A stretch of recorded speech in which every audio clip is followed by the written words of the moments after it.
1010, investigated reported disturbance at Acer Plaza. 10-4 dispatcher, verify address. It's Acer Plaza, repeat, Acer Plaza.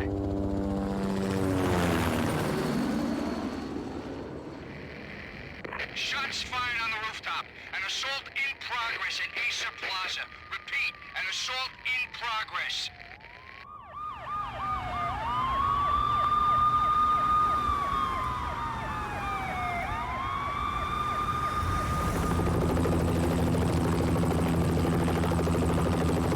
It's a war zone down here.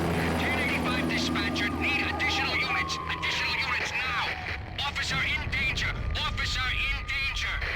10-5, please repeat, 10-5, all units, emergency. Officer in danger, Acer Plaza, repeat, Acer Plaza, all units. They were all dead. The final gunshot was an exclamation mark to everything that had led to this point. I released my finger from the trigger, and then it was over.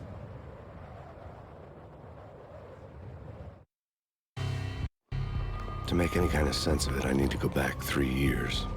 Back to the night the pain started.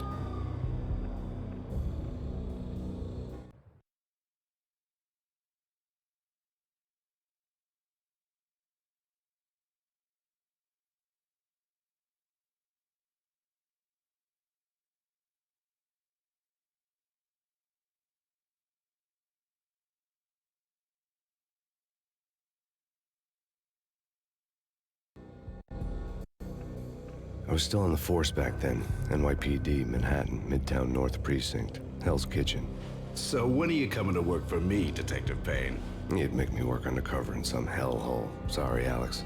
Michelle and the baby come first. See? My last smoke. It's bad for the baby. That's you, Max. A regular Boy Scout. See, Alex? Still on for poker Thursday night, right? Like taking candy from a baby. Life was good. The sun setting on a sweet summer's day. The smell of freshly mowed lawns. The sounds of children playing. A house across the river on the Jersey side. Beautiful wife and a baby girl. The American dream come true. Honey, I'm home. But dreams have a nasty habit of going bad when you're not looking. The sun went down with practiced bravado. Twilight crawled across the sky, laden with foreboding.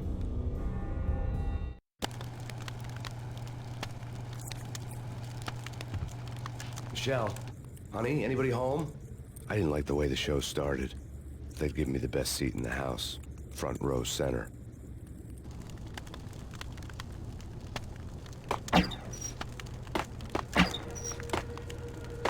What the hell? Something ugly had been tattooed on the wall, a map of things to come. It was a poison syringe, a magic tag full of diabolical meanings.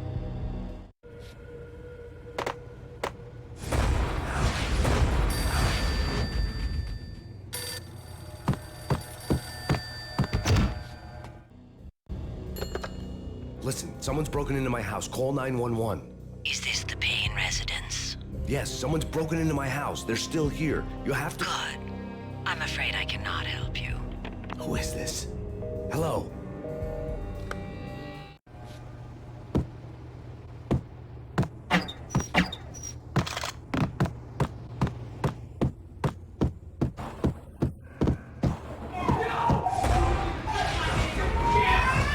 Michelle!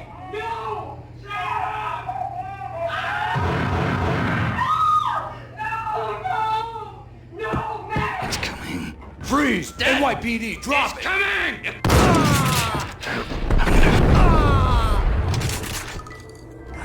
No. God, no. The flesh of fallen angels!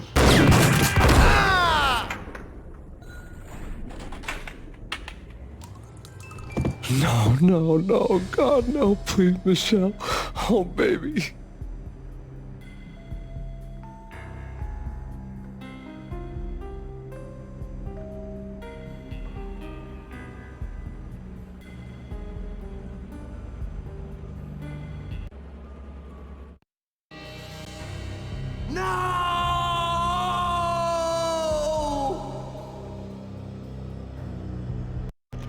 That was 3 years ago.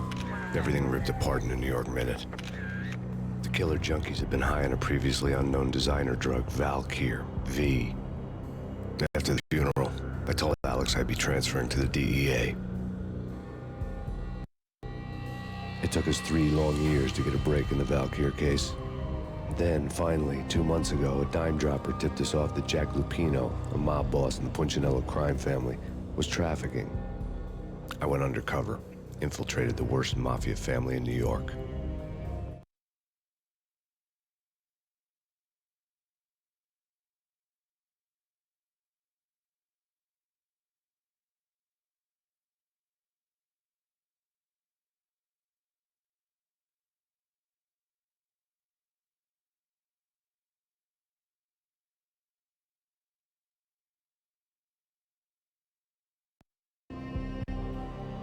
I came in from the cold and the dark. Outside the city was a cruel monster. I've been slowly working my way from the small time to the big fish, trying to get to the source of the drug. Alex and BB were my only contacts in the DEA, the only ones in this decrepit city who knew I was down here. BB here.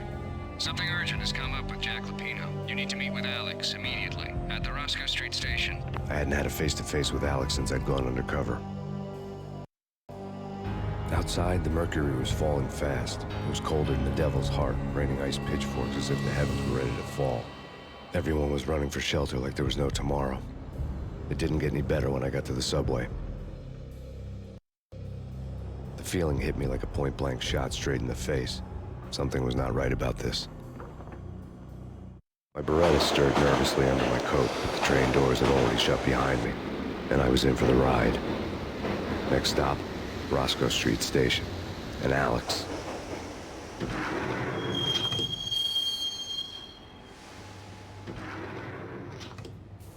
The station was drenched in gloom. Alex was a ghost, nowhere to be seen. I'd have to look for him.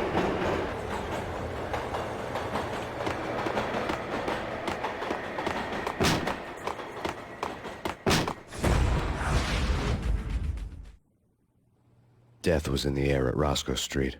I'd have to find Alex fast.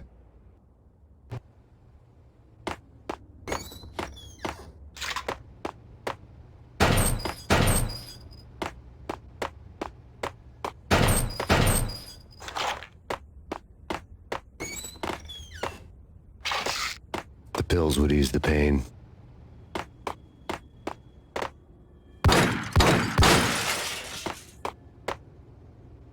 Wasn't Jake supposed to take care of this? He and Mickey are having a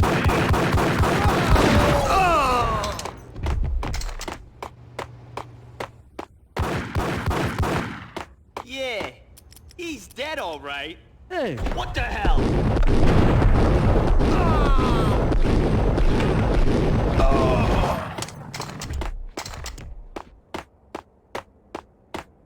Yo, guys, hey, we're getting around. Yo!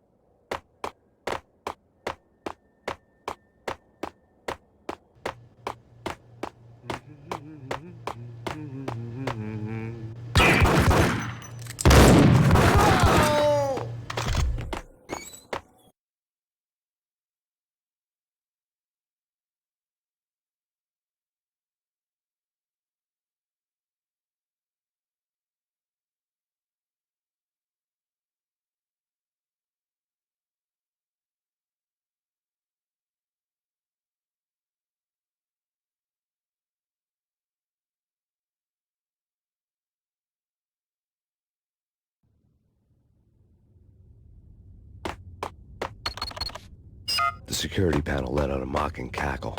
I'd need the right code. That's bad. That's bad. You think? Yo!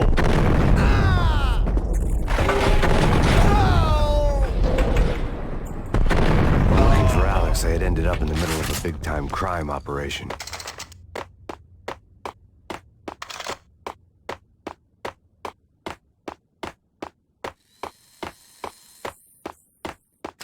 The power to the rail had been cut.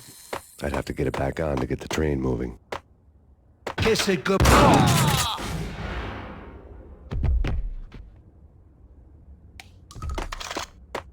You saved me, man.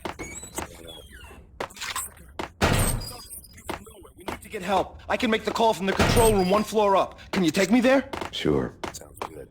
Follow me.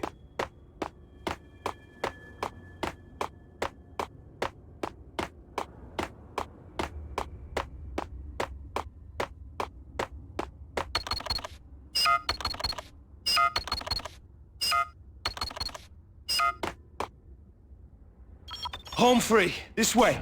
Damn! Look out!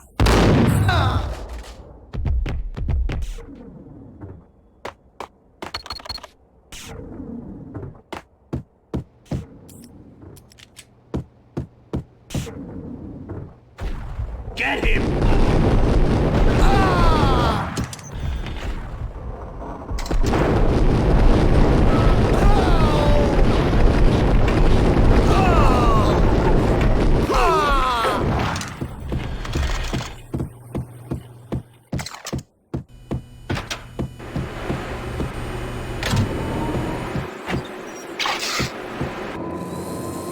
The train lit up like a Christmas tree.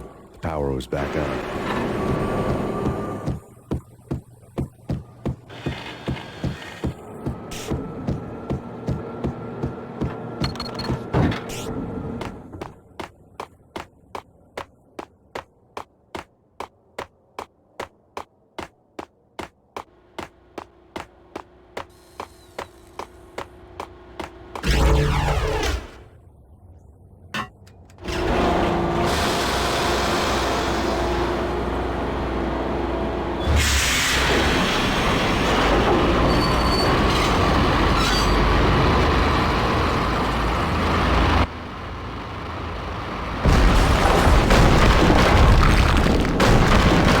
So much for being subtle. Hey, yeah.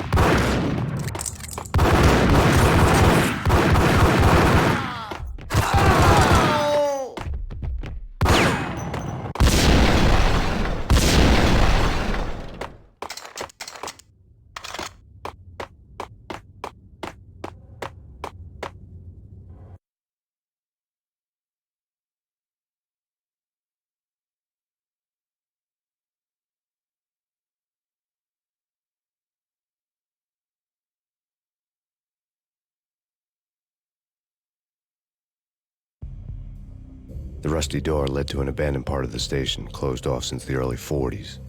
Something big was going down at Roscoe Street. Maybe that's why Alex had wanted to meet me here. Maybe not. One way or the other, I was gonna find out.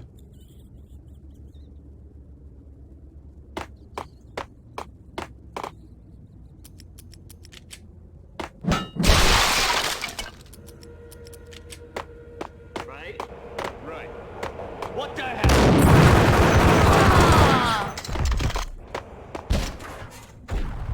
What the hell?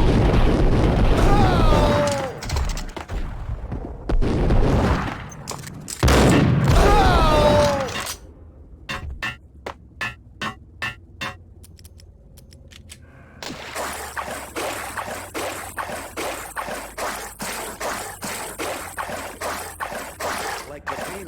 Now that's spooky. Jack Lapino. Yeah, spooky. But also, like, the failure count is rising. I wouldn't joke about.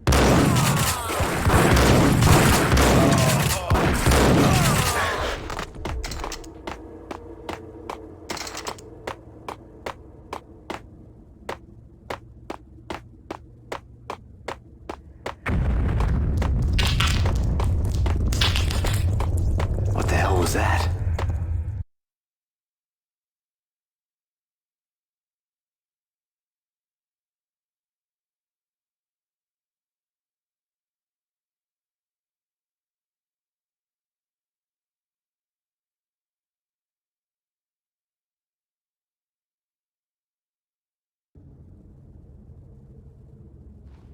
All done here. Give me the detonator. What are you talking about? Gun him down.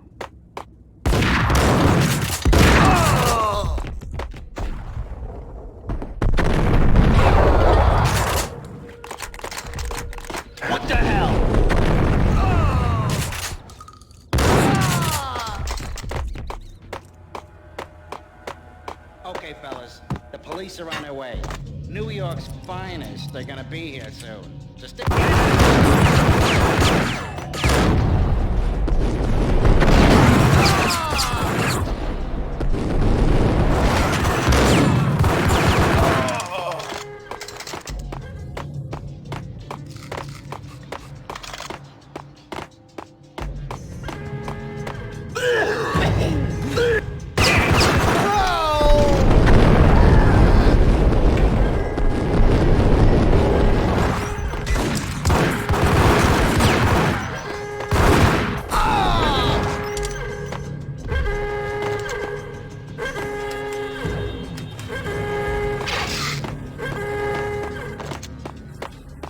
The bank robbers had left their tools on the table. Judging by the detonators, the crooks had bought enough explosives to send Lady Liberty into orbit. We come to you now live from the crime scene. Who is this? Right back at you. This is Deputy Chief Jim Bravura from the NYPD. You are to cease your criminal activities and surrender immediately. Sure thing, Jim.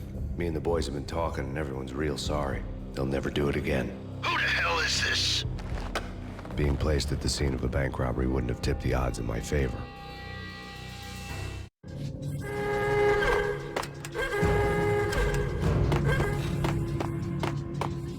The bank robber's score lay on the table.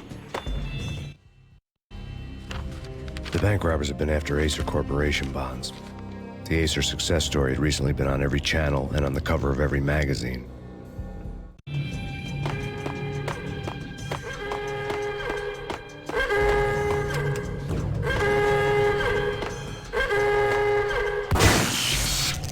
Thank you.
Hold it.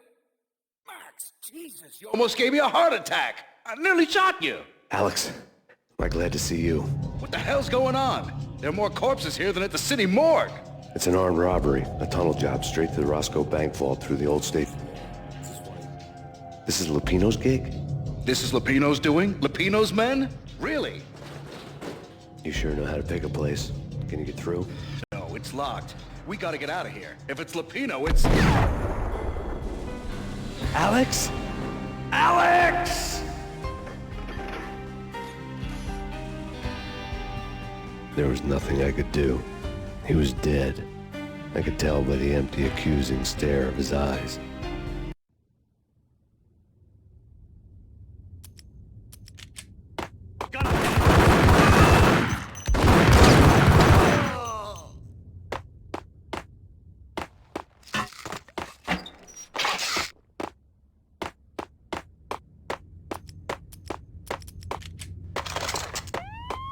Let's get the hell out of here! We'll be fine. Got him down.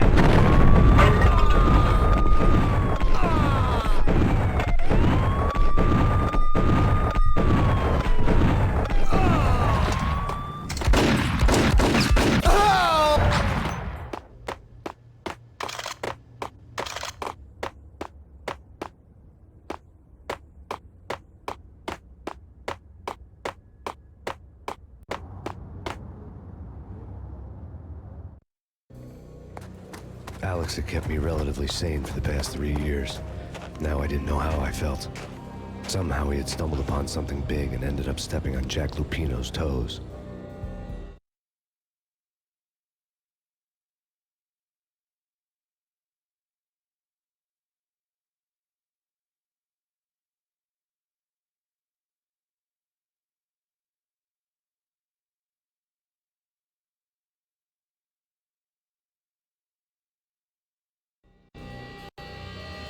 Lupino ran his racket of sex, drugs, and contract killings from a sleazy hotel in a slum block of tenements. The NYPD was closing in. I could hear the sirens. Their wail was a crescendo. Lupino thought he could get us by taking Alex out and leaving me to take the fall for it. All he had gotten was my attention. I went for the hotel first. It was a sad old thing with flickering lamps and faded colors, cheap mobster punks and tired-eyed prostitutes. I walked straight in, playing at Bogart, like I'd done 100 times before. The place was run by a couple of murdering mobsters with shark smiles. The Finito brothers. Ladies and gentlemen, it's the pain in the butt. Pain to the max. You're killing me. Did you make that up yourselves, or you get some wino downstairs to come up with it? Don't answer that. A rhetorical question. I got something for the boss. Lupino around? That kind of depends on who's asking. A friend or a junk squad plan. Don't answer. It's one of them, how do you put it, rhetorical questions. Lupino ain't here, but he says bye. Lupino wasn't in his cheap hotel. Instead, I ran into the Finito brothers. My cover had been blown. The door slammed shut behind me. And then I was dodging bullets like raindrops. Pain in the butt. Ha-ha! Pain to the max. Junk squad pig. Got a ticket to Marble City for you. Feet first and lying down. Bring it in.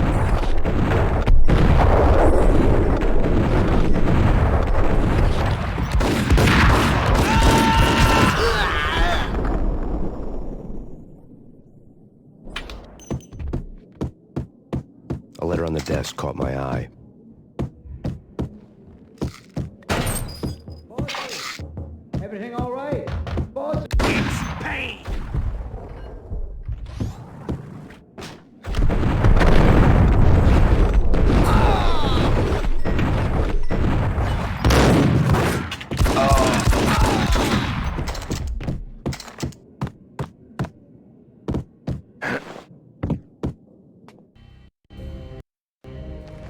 I had met Lupino only once. The gangster ran all his rackets through his right-hand man, Vinny Gognitti. Gognitti was a high-strung whiner on the verge of breaking apart, like an overamped Energizer bunny. He had the brains to run the business, but he lacked the balls, always falling short, taking his frustration out on underage addicts and call girls.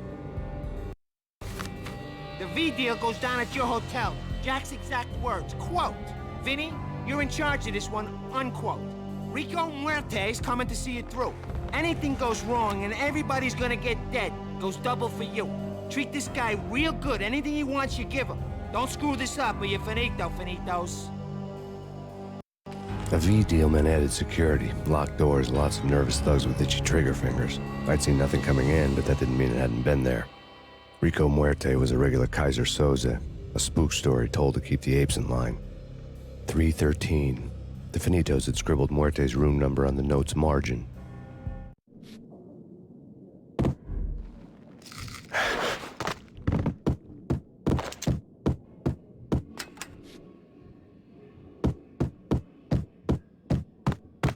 Getting out was not going to be easy. The staircase was locked and the elevator had been busted for a decade or more.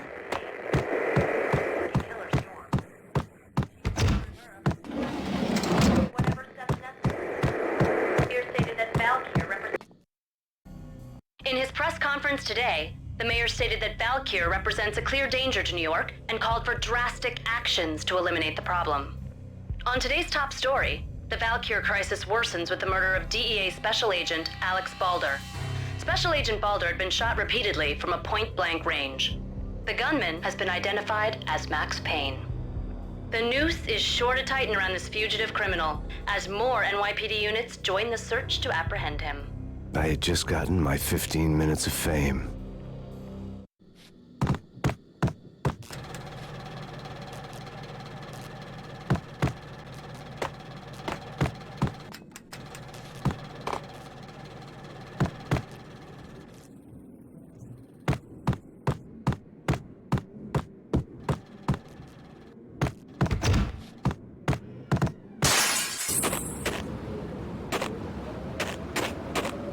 Something's wrong with the bosses. Payne's there and they're not answering.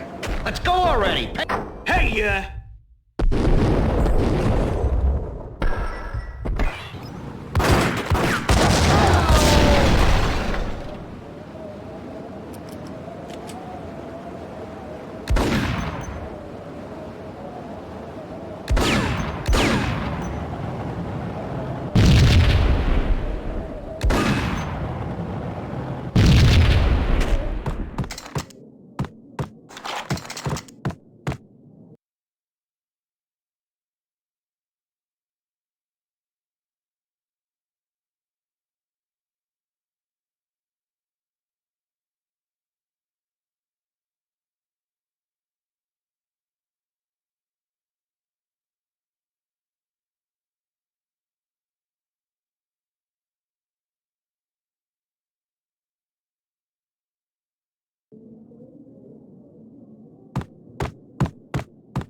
please. Lady Amelia, Marquis Valentine asks for an audience. Thank you, Lawrence. My lady. My lord. And now, an all-new episode of Lords and Ladies, brought to you in part by Acer Corporation. What the hell?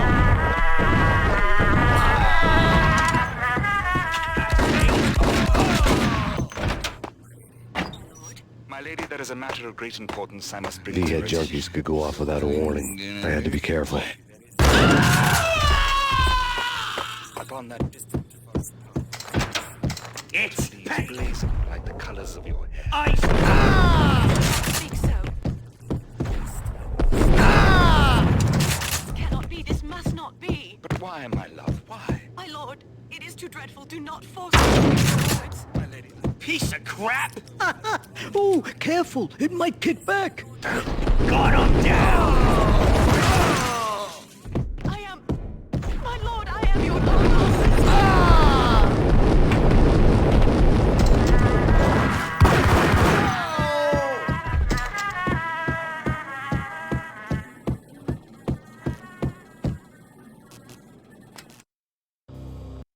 Tonight, the city's fight against the nightmare drug Valkyr took a turn for the worse, as DEA Special Agent Alex Balder was found brutally slain at the Roscoe Street subway station.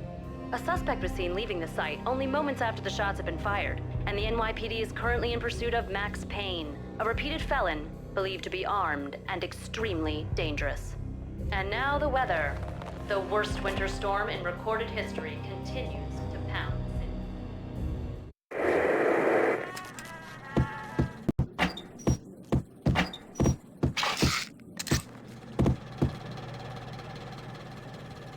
This party had been dead for a while. I couldn't say I was sorry I'd missed the show.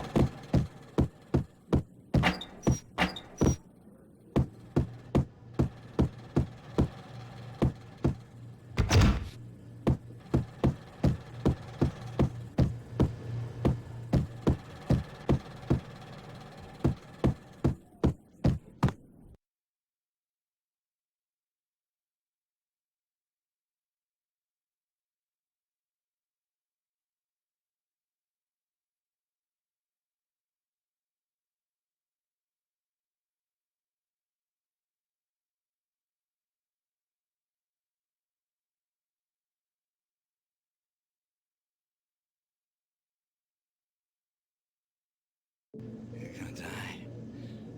You're gonna die. What?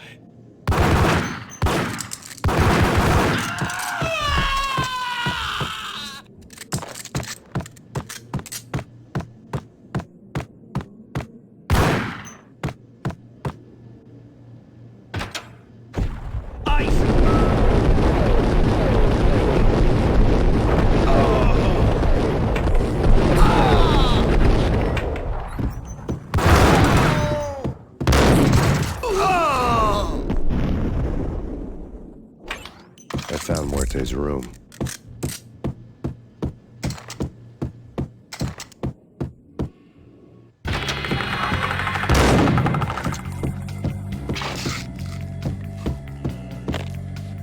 Muerte had received a letter. Our investigation had turned up nothing to link Angelo Punchinello, the head of the Punchinello family, to Valkyr. All tracks had ended with Jack Lupino. The letter in Muerte's room was signed by the Don himself. It was the first hint that the Kingpin knew what was brewing inside his syndicate. The trouble you got into after the Chicago screw-up. The Punchinello family bailed you out. You have been waiting for a chance to pay us back. One of our trusted boys has a monkey the size of King Kong on his back. We need your special skills for backup on a major deal. Collecting evidence had gotten old a few hundred bullets back. I was already so far past the point of no return, I couldn't even remember what it looked like when I had passed it.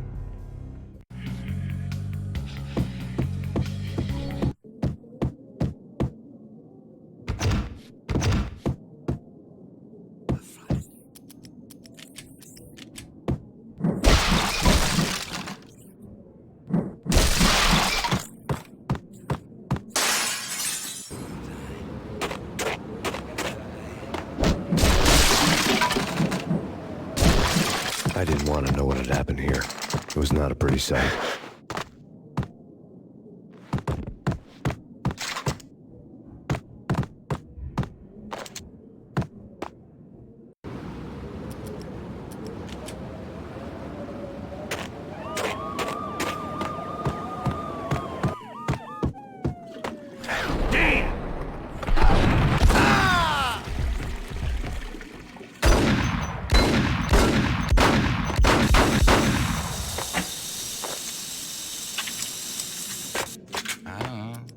I don't know.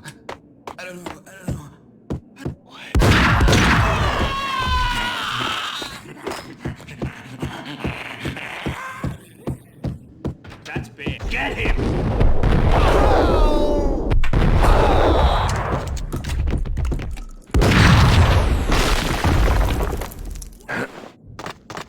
Told you. God damn! I thought it was a bomb for sure. Nah, the Russian wouldn't dare. This has been waiting to happen. I thought it was a bomb. I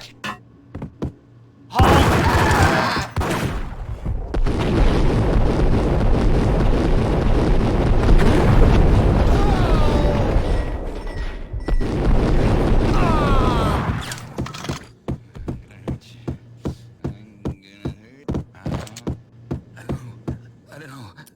I think I died. The hooker had left her diary on the table. The diary belonged to a hooker named Candy Dawn. The read would have made a vice cop blush. Had talks with the mystery hag over the phone again. Sent her the latest One-Eyed Alfred tape. As long as the hag keeps paying for the tapes, the old man could come every day for all I care.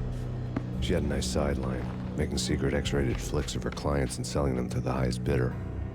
It would get her killed if her V-fix for the day didn't do it first.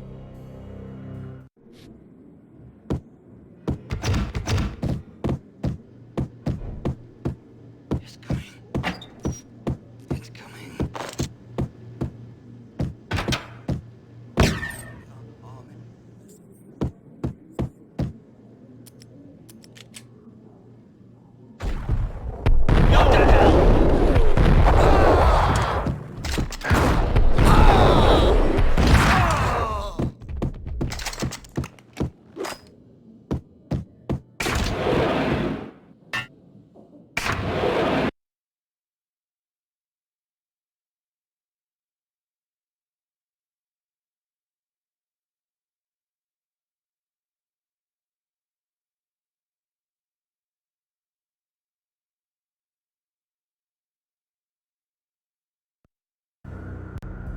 The old service elevator rumbled down to the bowels of Jack Lupino's hotel.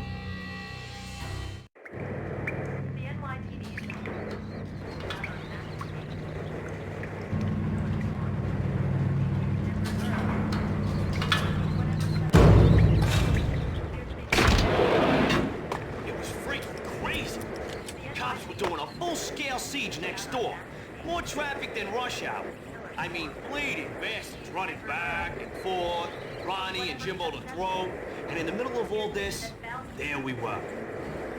I didn't give a damn, just going with the flow. So what happened? Nothing happened. We got the explosives, dumped the cargo, we were home free. Jeez. Get up!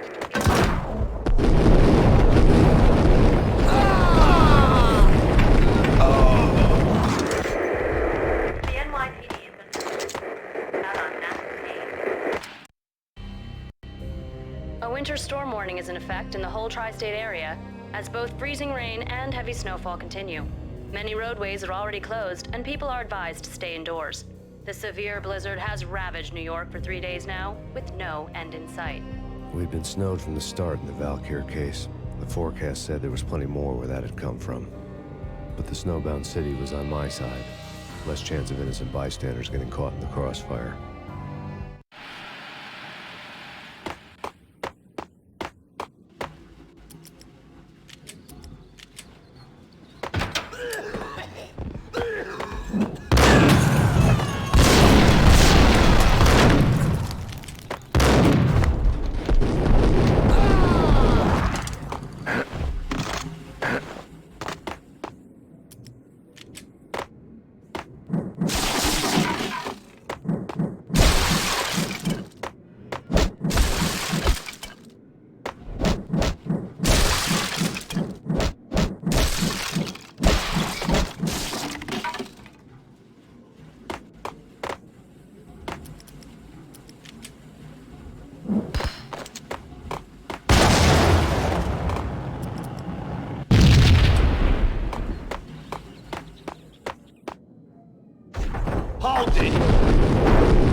Exhibit number 1, a newspaper. A dead man tied to a chair lay on the boiler room floor. Captain Baseball Bat Boy has an unbeatable track record in superhero death matches. But a 6-pack of root beer gets me every time. The murder weapon was a baseball bat, now lying in a pool of drying blood next to a newspaper folded open on a Captain Baseball Bat Boy comic strip. Take vampire movies. Why are they always set in L.A. or Mexico? They can't even get a tan. If I was a bloodsucker, I'd move to the North Pole. Winter's one long night. Yeah, and what would you eat? Suck blood from penguins? Nah, Eskimos, man, Eskimos.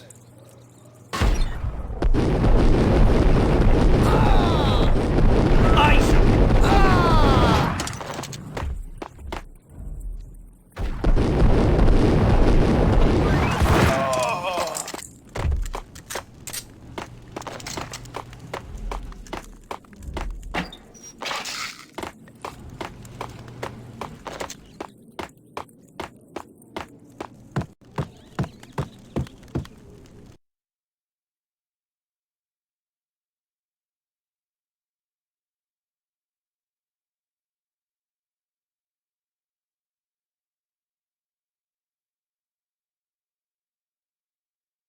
Chill with the guns. Trust me, you don't want to piss Muerte off. Gentlemen, let's do business. Green for green. Cheers at green-eyed angels. Amen.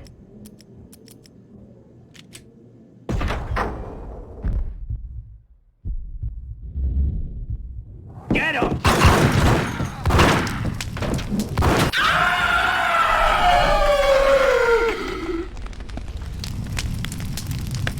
A lifetime ago, this would have gone down as a narcotics arrest.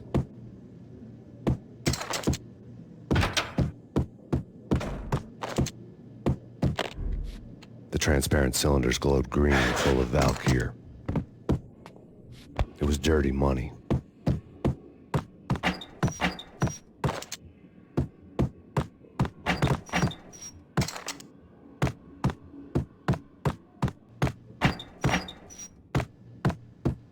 There was a key on the table.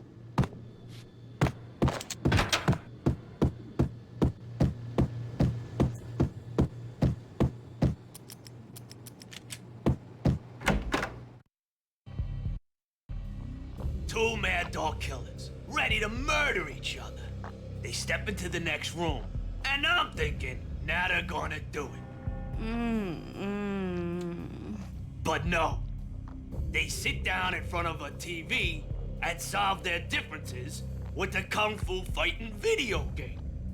I tell you, Candy, I was so depressed, I strangled them both with the video game cables. Oh, Rico, you're so bad. I am, ain't I?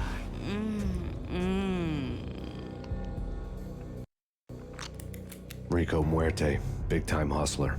Who the hell? It's that cop. Muerte went for his gun. Do something.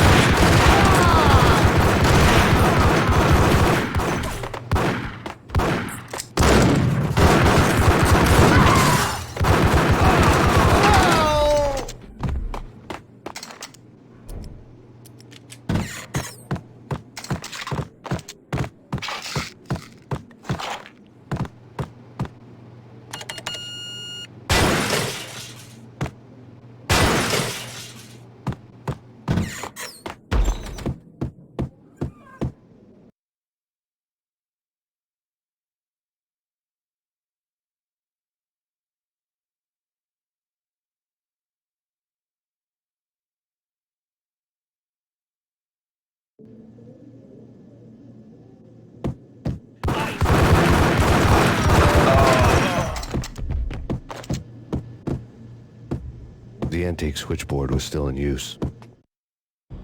There was an old telephone switchboard in the back room of the reception area, the kind that made phone tapping child's play. It wasn't hard to picture a fat pimp sweating with headphones on, listening to his hookers talk dirty and fake orgasms over a web of party lines, the blood veins of New York. Right now, there was a different set of moans and groans going on. Boss, Corneli,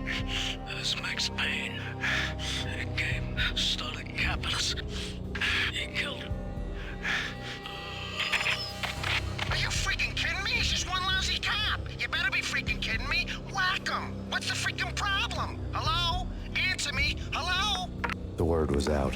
A deadly virus released into the city's corrupt circulatory system. Something wicked this way comes. Max Payne at large.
Turn around, walk away, blow town. That would have been the smart thing to do. Guess I wasn't that smart. Lupino's tenement buildings were a seedy hangout for all kinds of sleaze. A liquor store, a pawn shop, a laundromat full of mobster bookies and loan sharks. The list went on. The how and why of it was a mystery to me, but they knew I was a cop. They knew I was coming, and they were gonna get real trigger happy about it. I got to see Lupino's hangout all lit up. A bomb went off, turning snow into liquid gold. A pillar of fire lifted the remains of a car straight up into the air. The flames were highlighted on the hood of a black Mercedes-Benz as it coasted down the street real slow, as if the driver didn't have a worry in the world. I got a good look at the man riding shotgun. It was Vladimir, the head of the local Russian mob, the fly in Don Punchinello's soup. The ringing in my ears was the sound of a mob war being waged.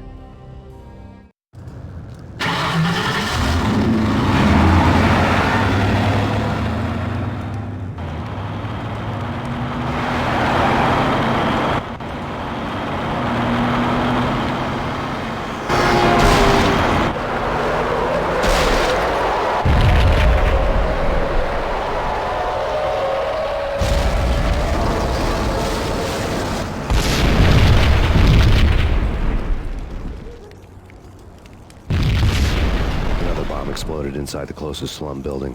It was a lucky break. The goons inside were spooked, but luck always came with a price tag. More bombs could still be ticking inside, and the cops would already be on their way.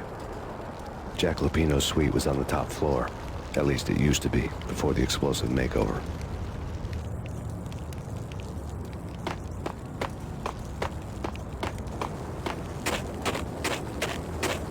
I don't know, man. I don't know about this. Quit worrying, eh? Think of it as Christmas. The Russians are with Santa. Yo!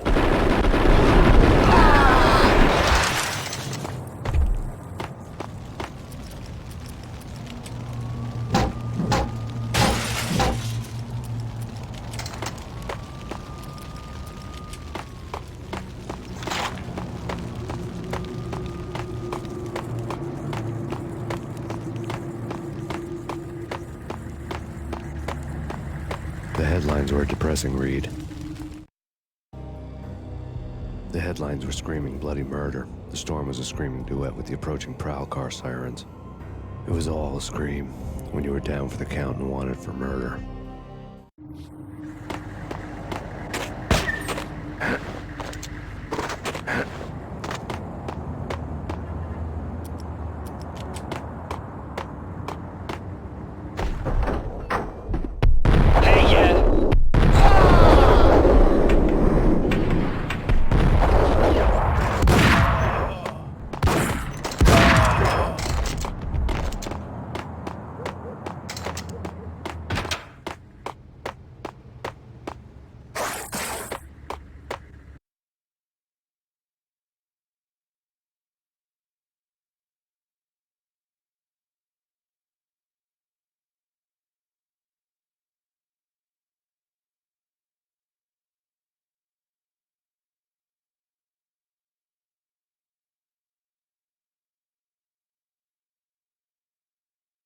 The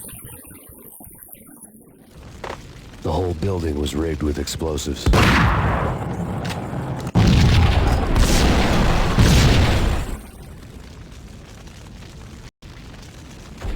Hold it!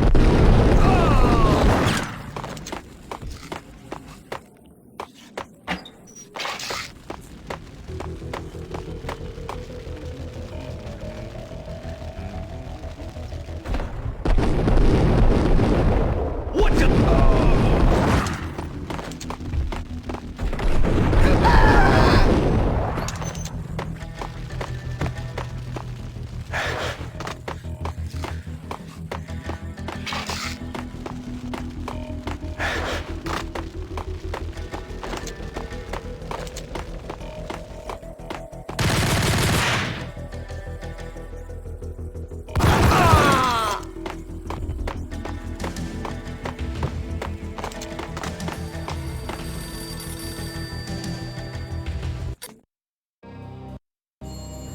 A beaten-up phone in the entrance hall was ringing. It could have been just a junkie in need of a fix, but it turned out to be something more sinister than that. Am I speaking to Mr. Payne? Who wants to know? My name is Alfred Woden. You must hurry. The police are on their way. Tell me something I don't know. They know you're there. How? And what's it to you? I will contact you again. The cops arrived, sirens singing in the off-key harmony of a manic-depressive choir. I had a few minutes while the SWAT team would go through their usual routine. By the time they busted in, I needed to be long gone. Max Payne, this is Deputy Chief Jim Bravura from the NYPD. Drop your weapons and come out with your hands above your head.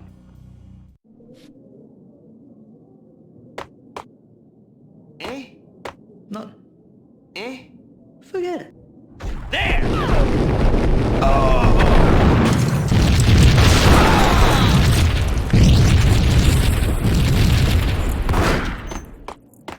Someone had left a letter on the counter.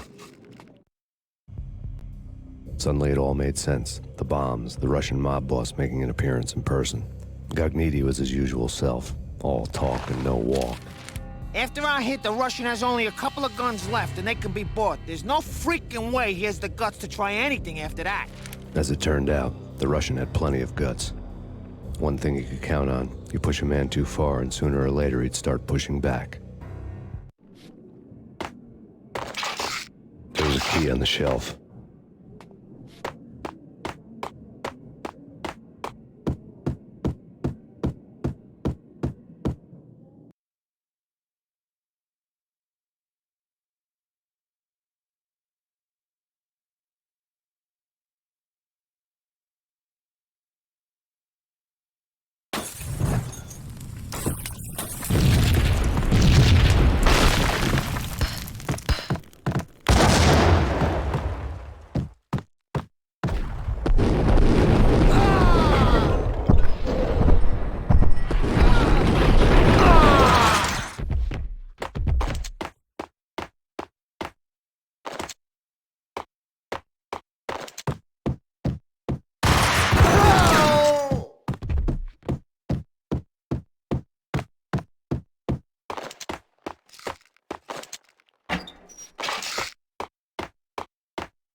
The bombs had destroyed all the stairs up to Lupino's office. The alternate route led there by way of adjoining rooftops.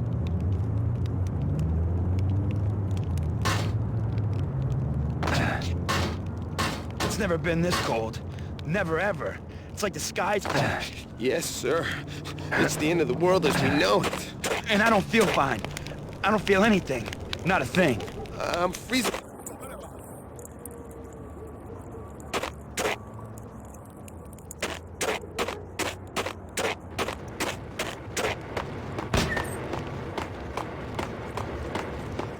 To get to the roof, I'd need to get to the elevator through the locked door up ahead. Pizza delivery. Never seen you before. Buzz off, Joker.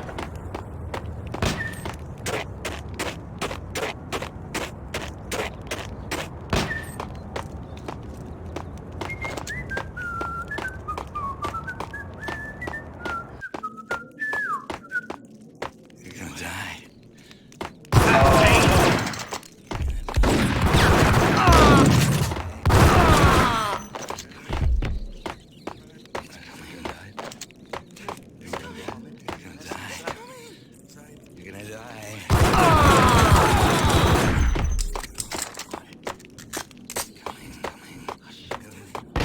No, don't shoot. You know the clowns at the laundry? Me? No. You're no good to me then. What? No, the laundry, yeah. I know him, yeah. Get me in there. Okay.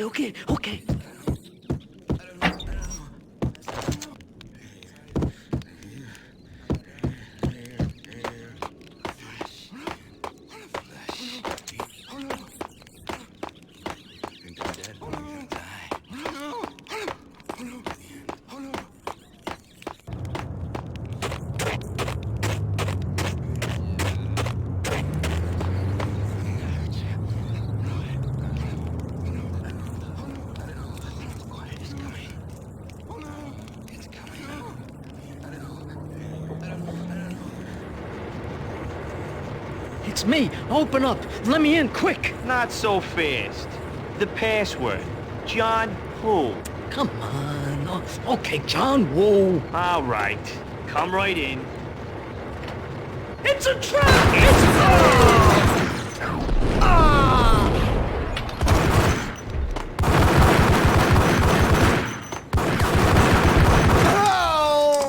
It was dirty money.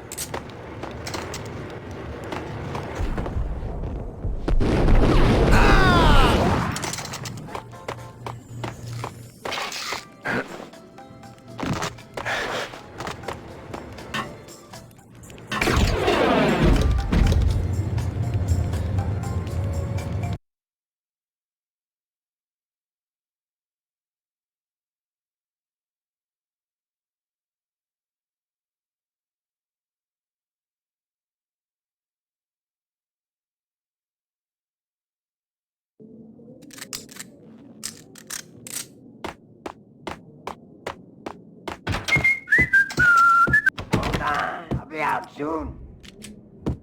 Relax, Jesus. I'll be out in a freaking second.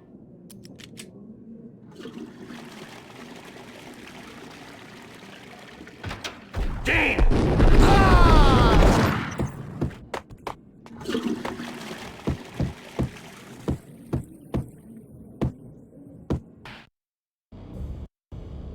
New York City is in crisis tonight, with reports of Valkyr-related gang war in the streets of the Bronx. Apparently, Max Payne, wanted for questioning in connection with the slaying of a DEA special agent earlier tonight, is waging a one-man war against his former partners in crime. Among the listed casualties so far are notorious mafia members Joey and Virgilio Finito, as well as Rico Muerte, himself a fugitive from the law, and a suspect for several murders in the Chicago area. The NYPD has been placed on full alert. A citywide APB has been put out on Max Payne. Deputy Chief Jim Bravura has promised to take whatever steps necessary to bring him to justice. What those steps may be remains to be seen. For NYCNN TV News, this is Kira Silver.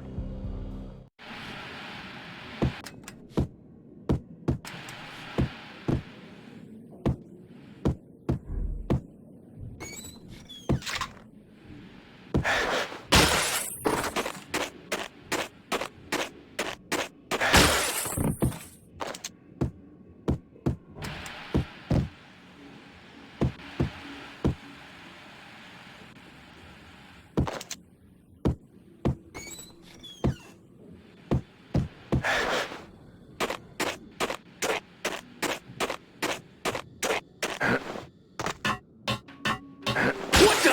Address unknown.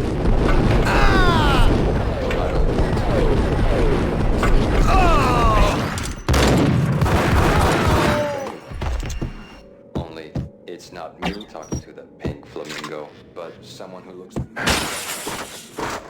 Except that he's. I'm hiding in the shadows, watching.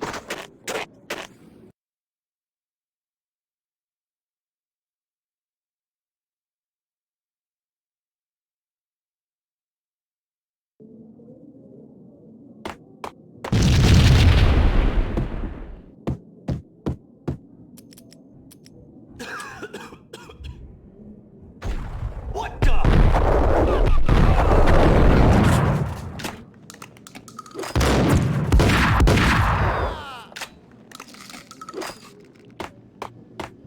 Red, blue, or green? It's always red or blue in the movie.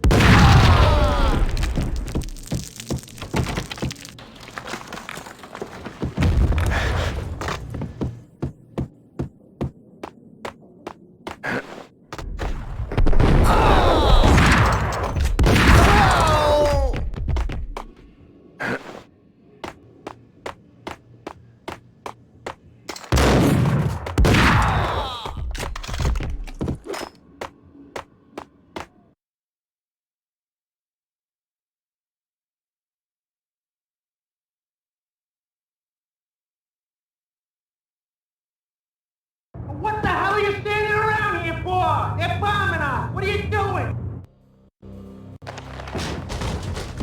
Vinny Gognitti, just the man I've been killing to see. Payne? Freaking fed.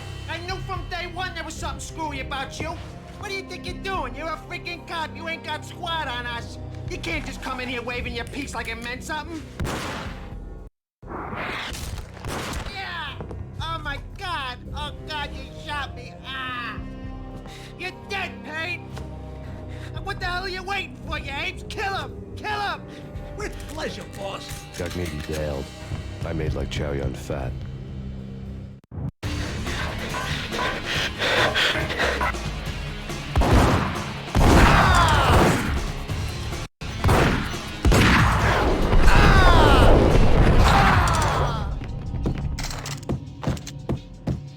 A crumpled letter lay on Gognitti's desk.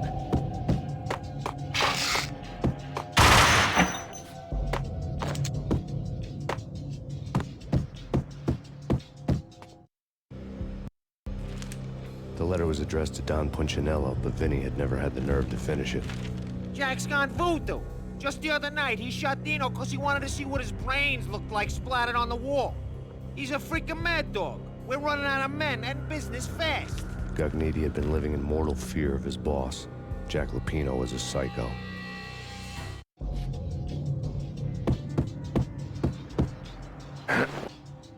Vinny Gognitti was running somewhere.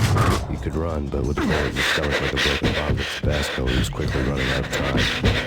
He knew where his boss was, and I wanted to square things up with Jack Lupino. Gognitti would be moving fast. I don't know about angels, but it's fear that gives men wings.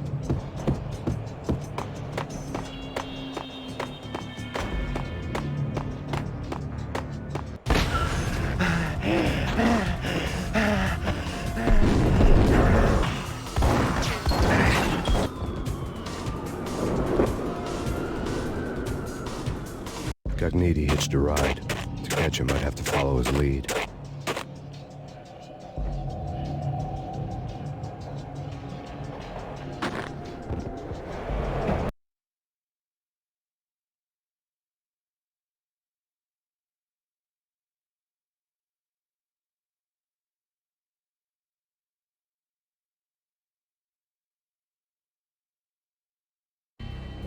This was my second train ride of the night. The way it started didn't promise anything better than the last one.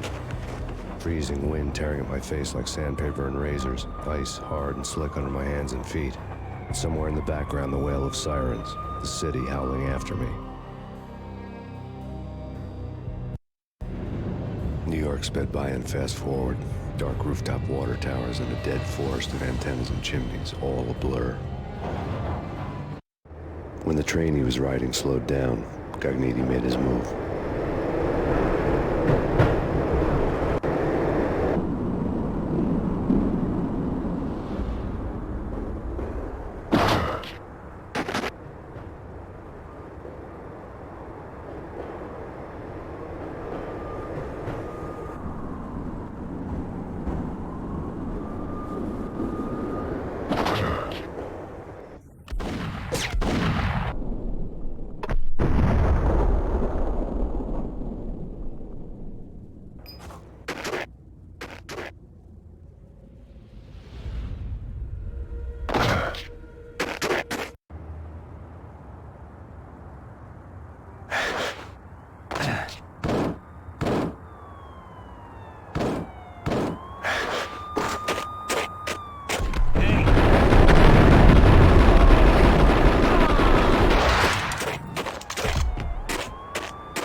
It's Payne! He's coming down the stairs! Shoot the bastard! Okay, boss, you got it. No problem.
has nowhere left to go. We are very close to capturing him. You'll get a full statement then. Right now, I've got better things to do, ma'am. That was Deputy Chief Jim Rivera from the NYPD with no further comment at this time. Apart from his suspicious food habits, I figured Bravura to be one of the good guys. Fate had just dropped us on different sides in this. But when it came to capturing me, he was way out of his league. I had already ditched the cops a couple of rooftops back. For now.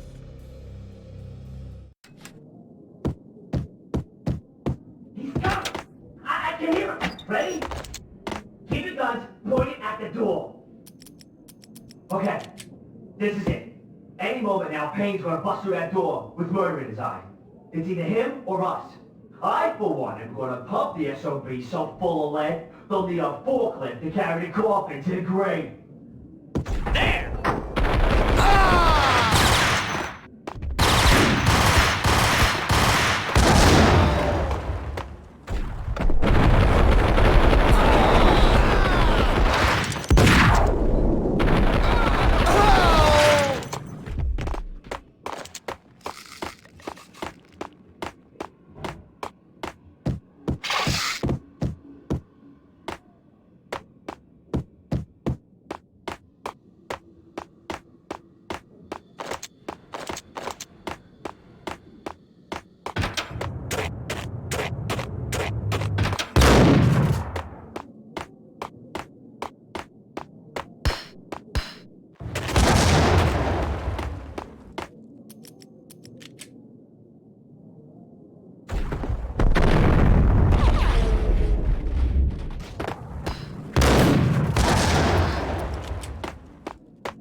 Open, goddammit!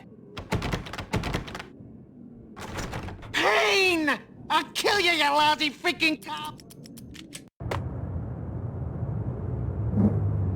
Gun him down.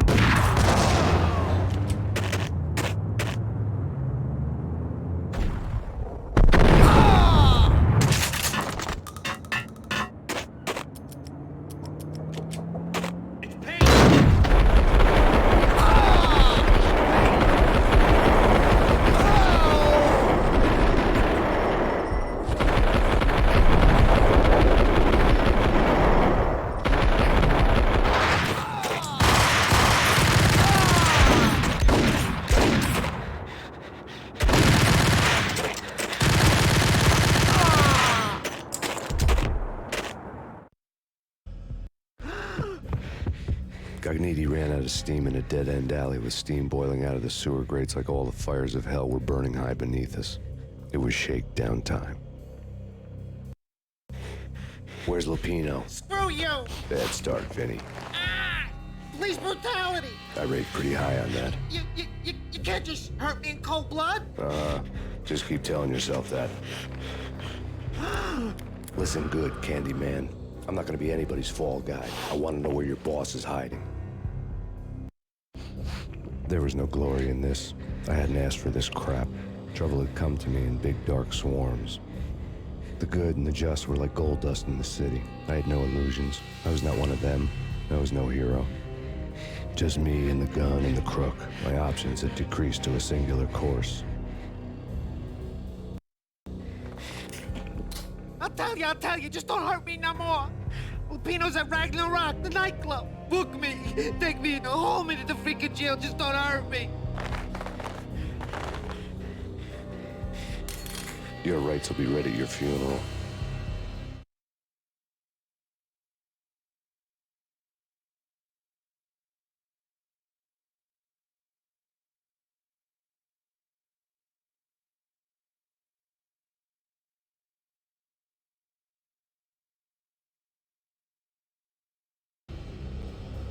Ragnarok was Lupino's private nightclub, a den of drugs built into an old theater.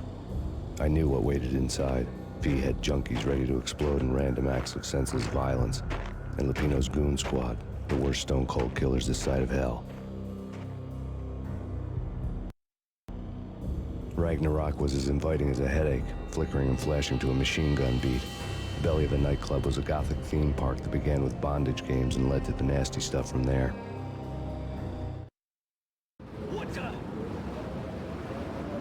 As subtle with its dark message as a cop killer bullet through the heart. Like father, like son. Just like Jack Lupino.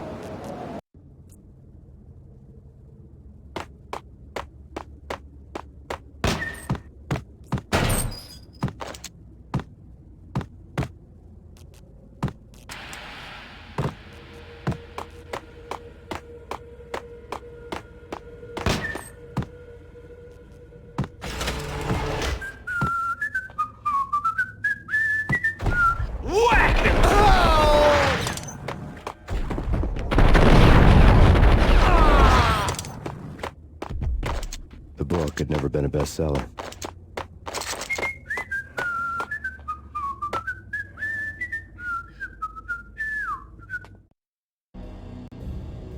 Given the setting, I was surprised to find that somebody had been passing time reading. The paperback was entitled, The Age of Murder and Storm. The blurb on the back mentioned Norse mythos and Ragnarok, the end of a Viking world with a terrible winter that covered the earth in ice, when vile crimes were rampant and all humanity lost. I could see how somebody impressionable might get it into their head that we were at the end of time. I was also beginning to see what the nightclub and its owner were all about.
On the occult had been piled on the table.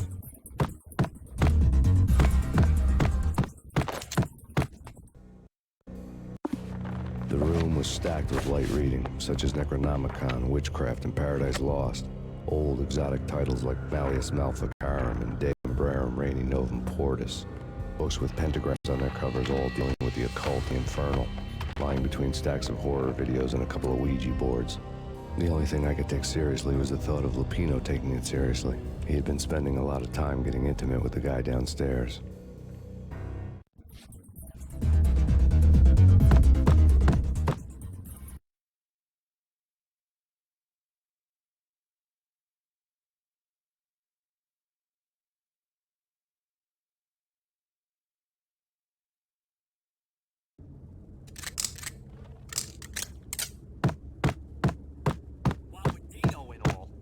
I wouldn't say anything to his face.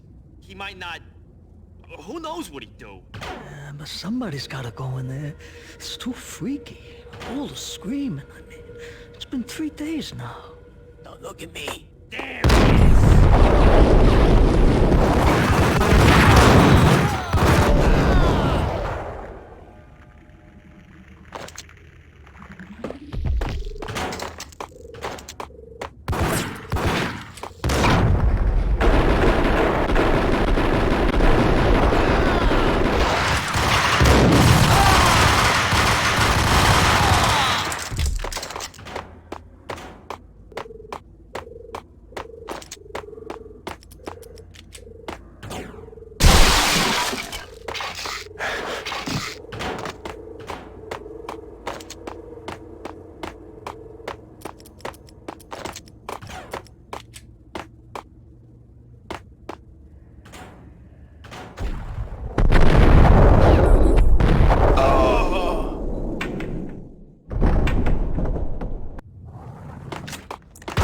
Sucker!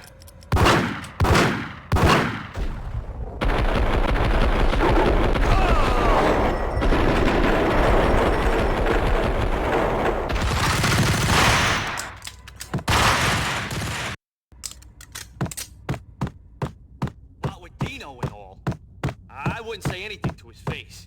There he is!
Karaoke never was my scene.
go!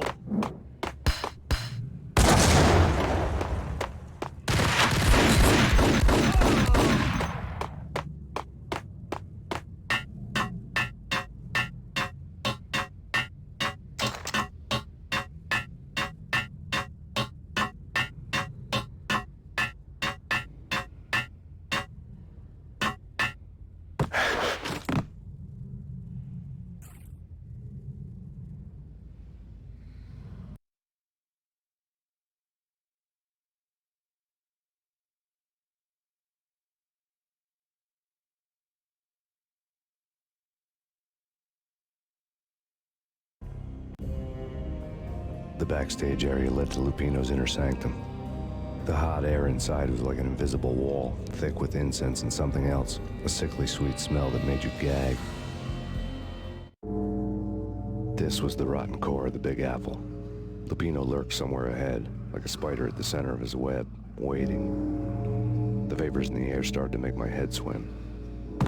Torn pieces of a letter lay scattered on the sofa. Punchinello had threatened Lupino in writing. The note had been torn to pieces, bloody fingerprints all over them. Don't want you to think that one of my boys is not playing with a full deck. Shape up, Jack. We are running a business here. I'd hate to send the trio to strong-arm you. The trio were the Don's notorious henchmen. It was obvious that Lupino hadn't been intimidated by the threat.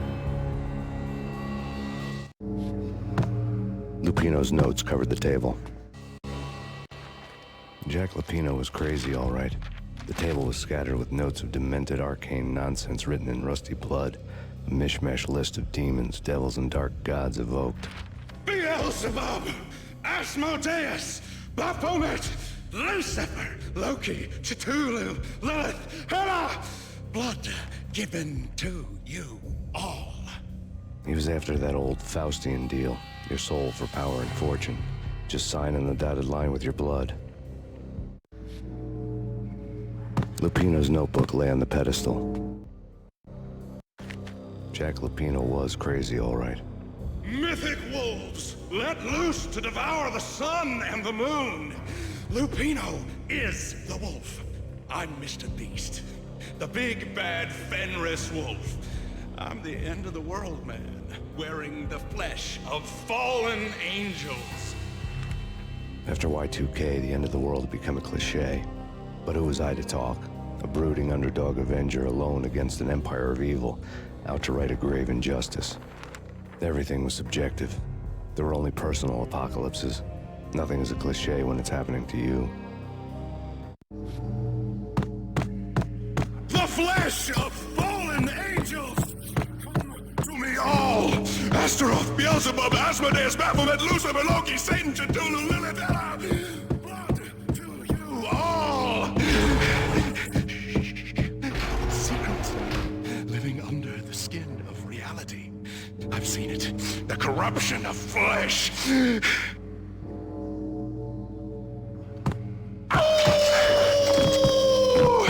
I'm the wolf, yeah!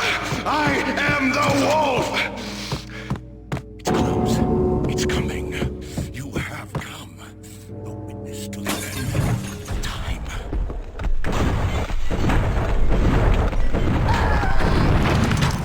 It's now! Don't rise to her side! I don't need the word!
I had known there'd have to be a catch in it somewhere, and this one was the Empire State Building of catches. Lupino was pumped up and dying to go 15 rounds with a mutant alligator. And then he started this spooky monkey talk, straight from a bad dream. Mine. I have tasted the flesh of fallen angels. I've tasted the devil's green blood. It runs in my veins. I've seen beyond a world of skin, the architecture of blood and bow and arrow. Death is coming! She is coming, and hell follows with her. This is the twilight winter. I am ready to be her son. Her time is now, and all who stand in her way must die!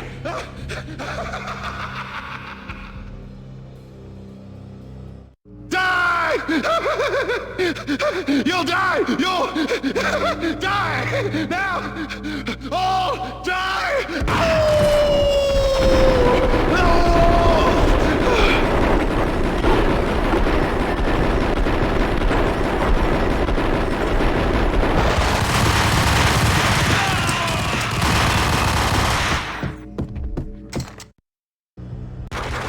When Lupino finally went down, I wanted to make real sure he'd stay that way. He was a bad monster. Turned them into friggin' zombie demons from outer space. I think he's dead already. Huh? And that's when it happened. But dead or not, you've got the wrong guy. In stepped this knockout femme fatale holding a gun to my face. I returned the favor.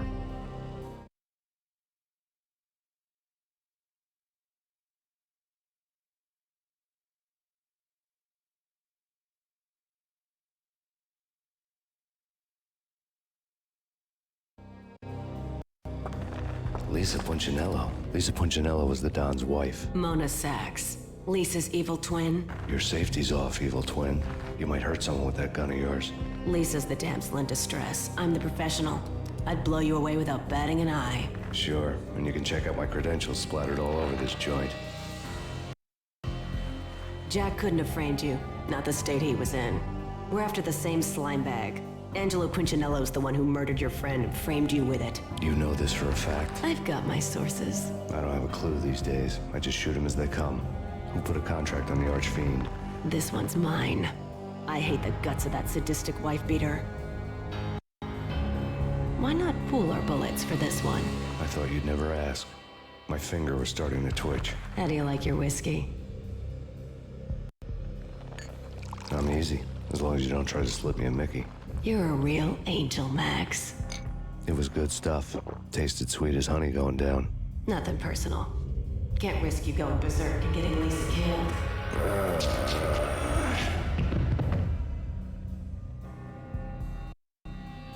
The nightmare was always the same. Violent shapes moving in darkness, old and ugly.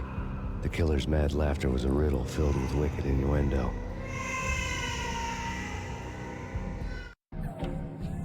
Somewhere, the baby was crying.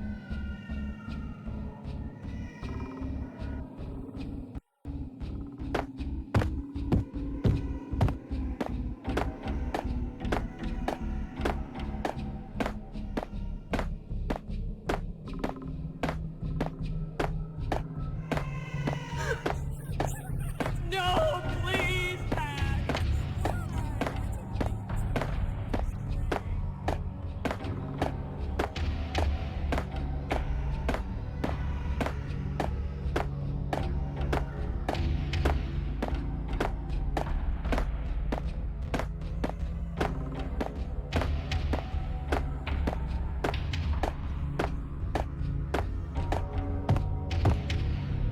Should have known it when we found you snoring next to Lupino's corpse. A comedian, huh? The pictures were filled with good old times. Alex and I had a few moments of glory between us.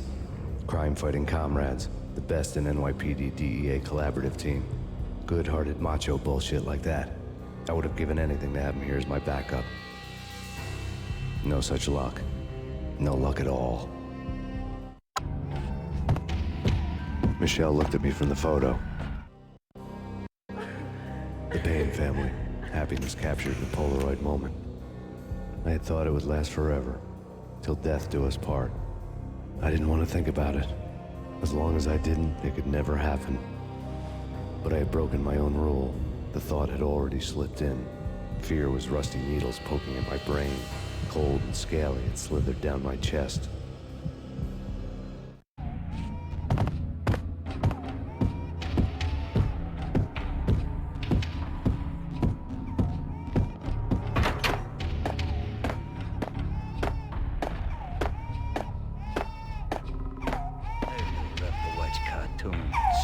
Captain Baseball Bat Boy's my favorite.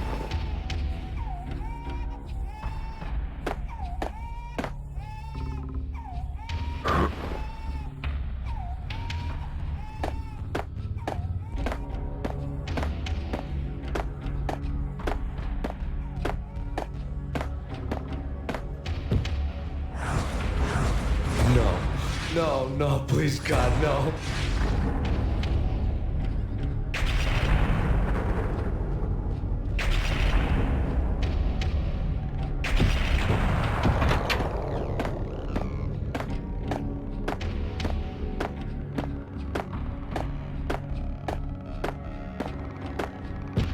Slice him, shoot him full of holes, blow him to bits, vaporize him, disintegrate him.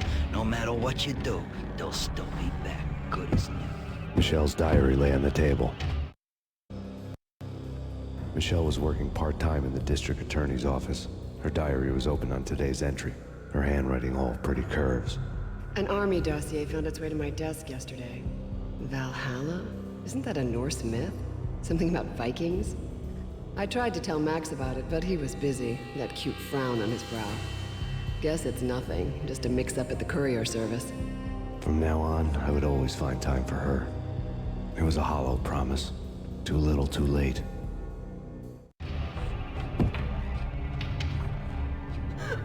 Max, no, please, Max.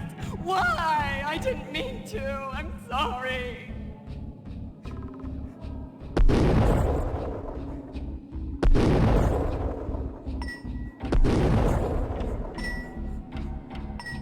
Murderer! You killed her! Nothing like that ever happens in the real world.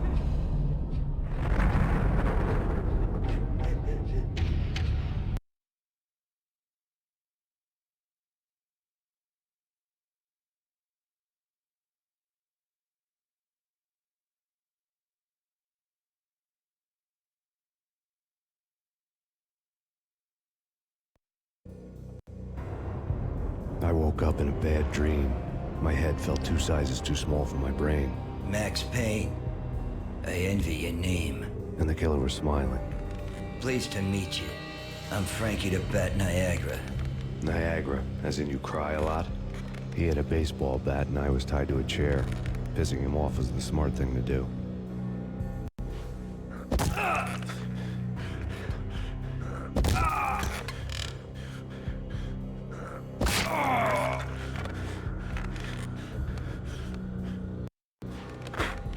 Nothing wrong with a little laugh now and then.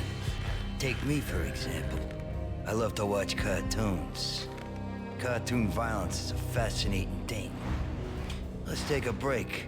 I need to take a leak and maybe grab a cold one at the bar. Don't worry. I'll be back to finish this off. And then, it's checkout time. You play, you pay, you bastard. He swaggered out, and the door clanged shut behind him, locks clicking into place. Everyone makes mistakes. Mine hadn't been to crack jokes about the goon with the bat. He'd have cracked my skull regardless. It hadn't even been to trust a girl with a gun. I had blindly gone after the first bad guy on my hit list when I should have been aiming further up the ladder, at the head of the Punchinello family. I couldn't bring myself to be pissed at Mona. Guess I had a soft spot for her pretty face.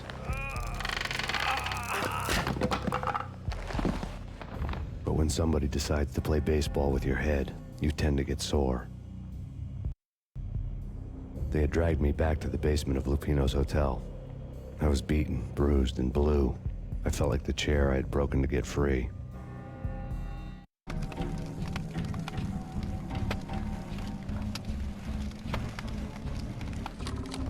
All I had was Niagara's bat, sticky with my own blood. Without a gun, I'd be no match for Frankie's men. I'd have to play hide and seek with them.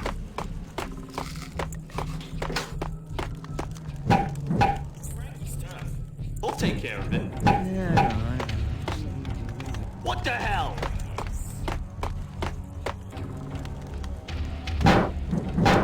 Damn! Oh! Damn, what the?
Another newspaper caption for a murder scene.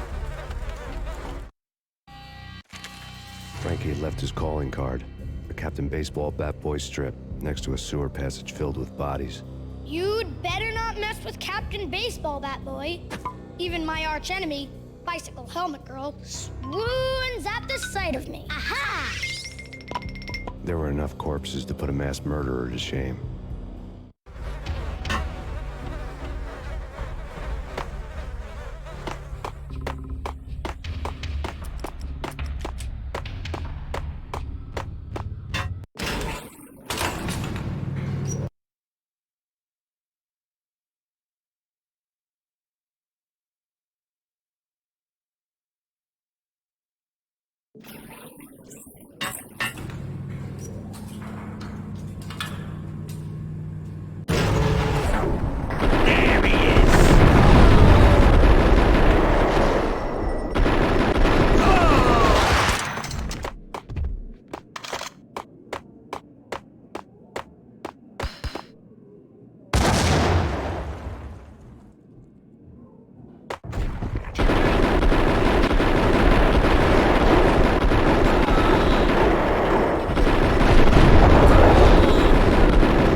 Things were fast going from bad to worse.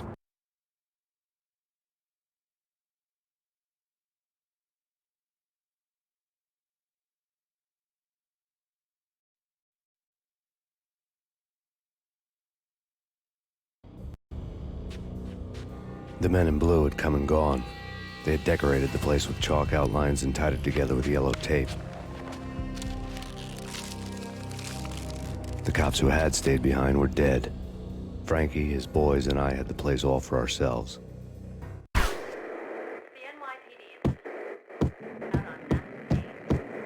Just forget about it. Just forget about it. Hey, just forget about it. That crazy witch, you should have heard her. She was a real scream when the boys caught her trying to cap the Don. Oh, that's friggin' bad. To the trio? That's even worse than what Frankie's doing to that poor bastard downstairs. She's gonna take a long time to die. The mobster muscle on the phone was talking about Mona. Punchinello's trio were nothing but bad news.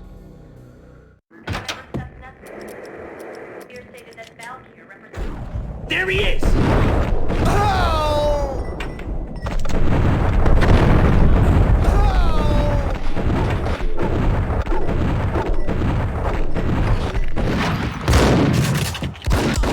More evidence that Punchinello didn't like me much.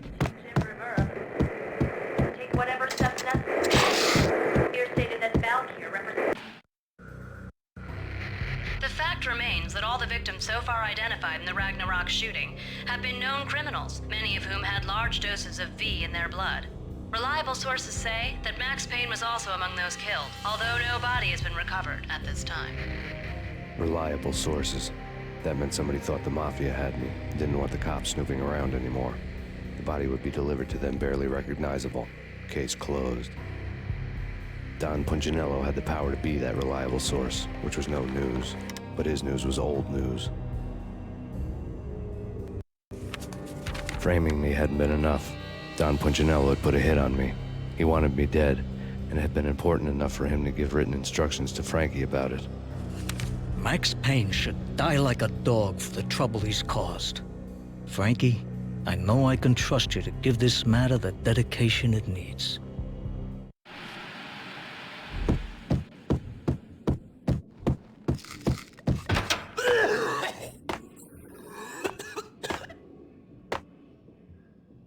Hey, yeah!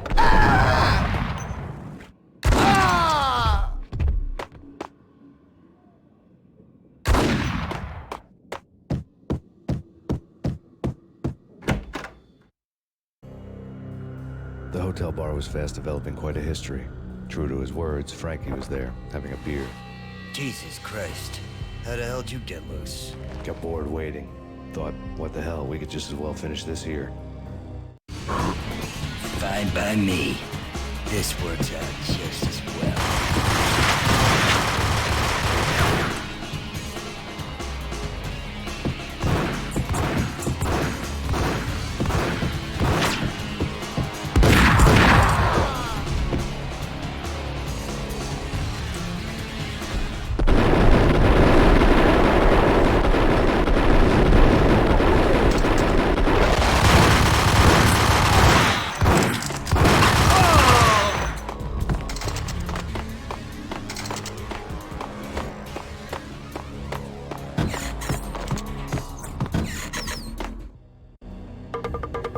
Thank you. You've been a lovely audience. Had enough? I don't play with girls anyway. Unfair! I spotted the tail as soon as I left the hotel. A big black Mercedes. I had seen the car before. That time it had heralded impressive explosions. Vladimir was back. Bang. You're dead, Max Payne. I might have laughed if I remembered how. What's this supposed to be? Cops and robbers? Look, you want something with me? Get in line. Peace, man. Relax. You know you are a real news item. Armed and dangerous. I am going to make you an offer you can't refuse. I've always wanted to say that. It's a bum rap. I've been framed. Well, that's a moot point. Whatever you did or did not do, I'm sure you had good reason for doing it. Want to hear me out? I'm listening.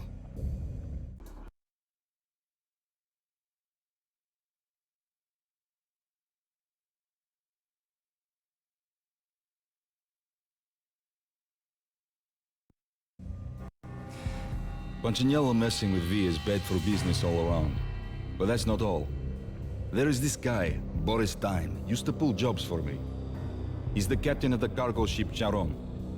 Now the bastard turncoat has gone over to the other side, Punchinello's.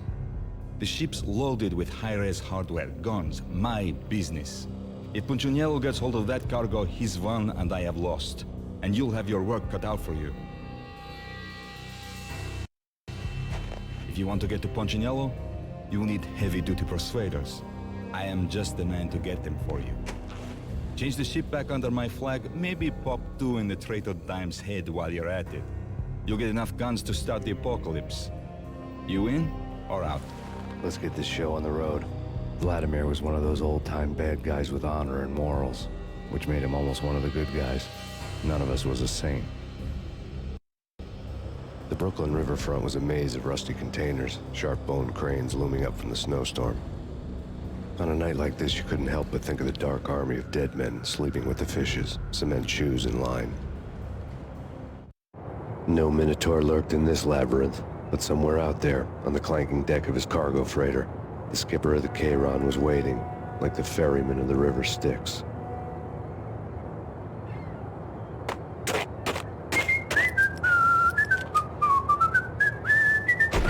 What the? Oh!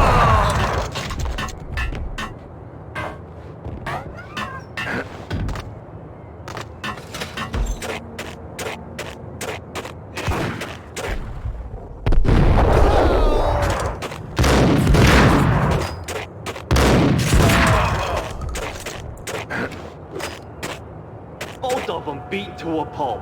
Eyes swollen. They couldn't see in the end. Swaying on their feet. Slipping on the blood. Money's worth. Brought tears to my eyes. Transcendental.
the bridge.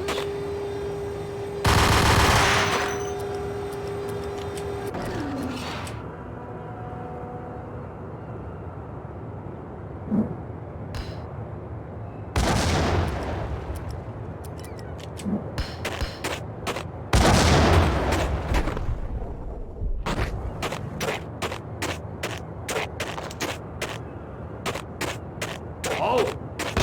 Rico Muerte? I doubted the letter was a receipt. Rico Muerte had come to town to do more than just sort out family troubles. Exhibits number 1, 2, and 3. A briefcase of money, a sniper rifle, and an envelope with one word neatly printed on a folded piece of expensive paper. Mayor. It didn't sound like a mafia contract at all. It was too cold and too to the point.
Hold it! What the?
Shut him down.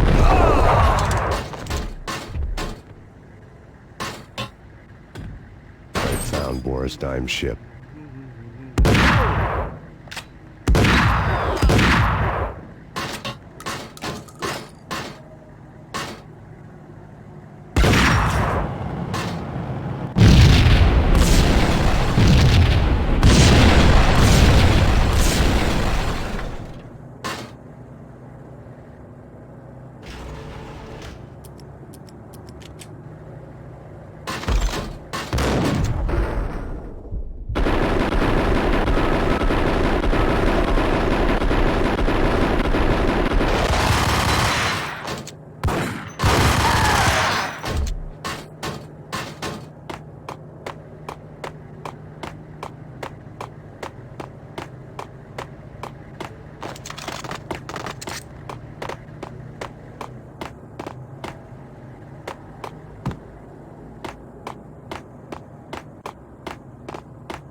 Rust had crept over the sides of the cargo steamer a long time ago. Boris Dime would be on board. I'd have to smoke half of his crew to even get near the gangplank. Guns were probably being kept in the hold, buried amidst the rats and oily water.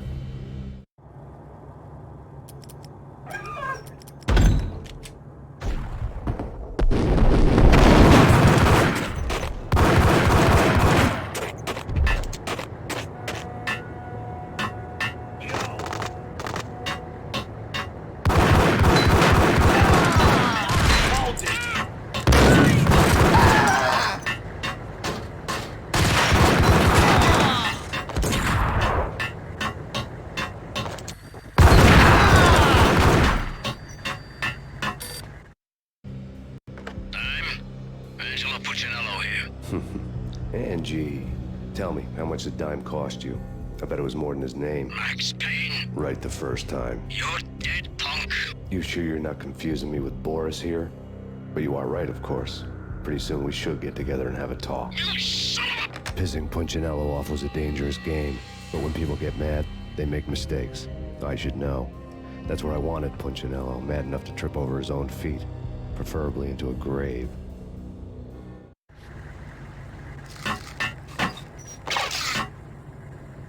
Dime!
Did you get everything you need? Check.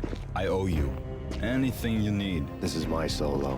When I'm through, Punchinello won't be anybody's problem anymore. Clear as vodka. But anytime you get between a rock and a hard place, just whistle.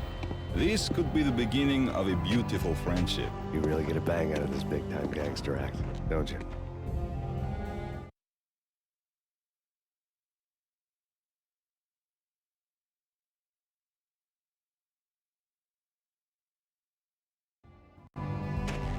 Even with all this firepower, I figured I couldn't get to Punchinello at his manor.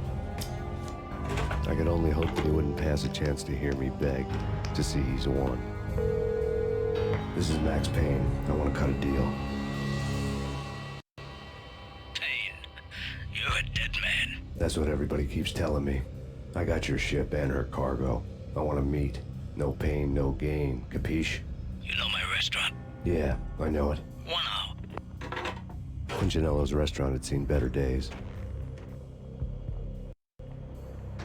Snow was falling like ashes from post-apocalyptic skies, but that was outside. Things would soon get hot in the Don's restaurant. I knew it was a long shot, Angelo Punchinello actually showing up, but there was no crime in hoping.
The feeling was mutual.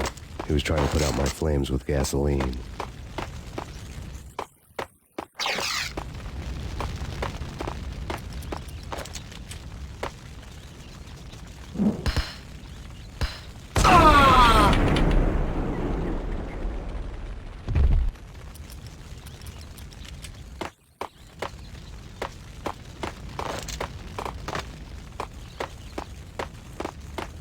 The mobsters have been guarding a real treasure. The way out of this disco inferno. There he is!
Vlad had seen my smoke signals. The Mercedes was revving to go, almost drowning out the Banshee well of the sirens. You coming? We'll drop you off at the Punchinello Manor. Sounds good to me. When this is over, look me up. I could use a professional like you. I'll keep that in mind.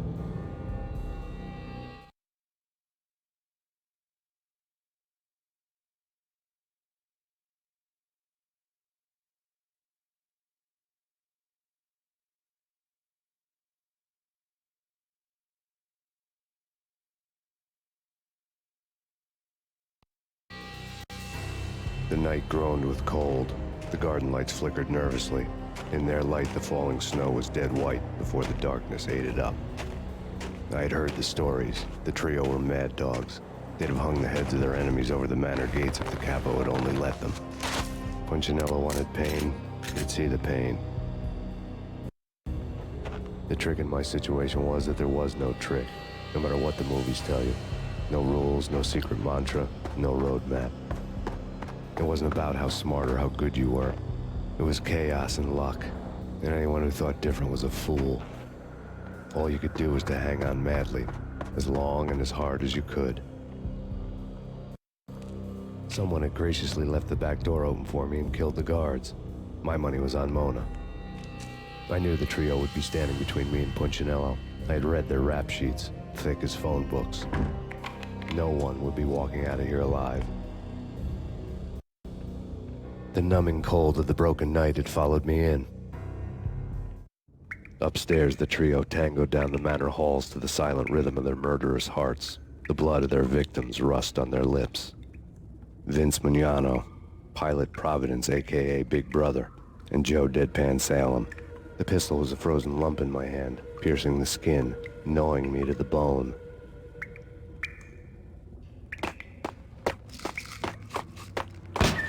In death, the thug had been promoted to messenger. Someone hadn't enjoyed the Don's hospitality. Someone with a flair for the dramatic. Someone who had let herself out of a locked cell and past a couple of armed guards. My thoughts were on Mona again. I could only hope she was a good enough gambler to walk away while she was still winning, before she'd run into the trio.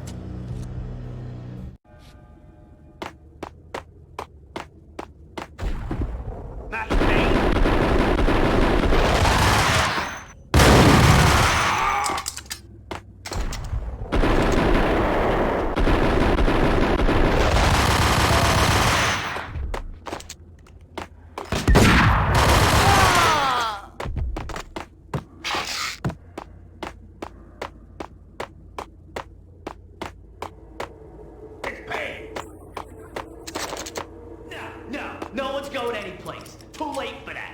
He walks in, we waste him. Vinny and Joe and Pilot won't get the credit for this kill.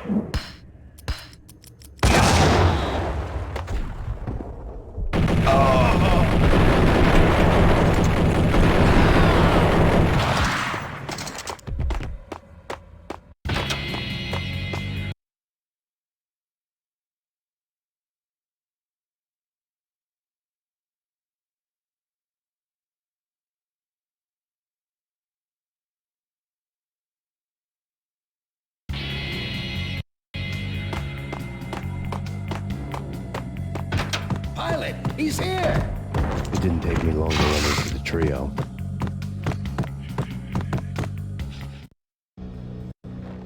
The word on Lisa Punchinello was that she was a bit of a witch. The tarot cards on the kitchen table fit the picture. They weren't my kind of cards, but I was willing to take a crack at the hand Mrs. Punchinello had dealt. The first card was the tower. Maybe that was supposed to be the manor.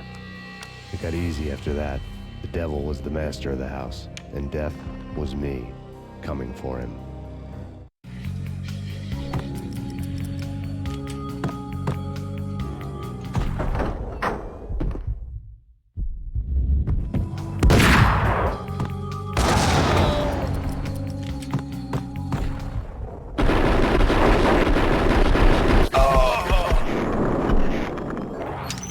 One down, two to go.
No stopping him!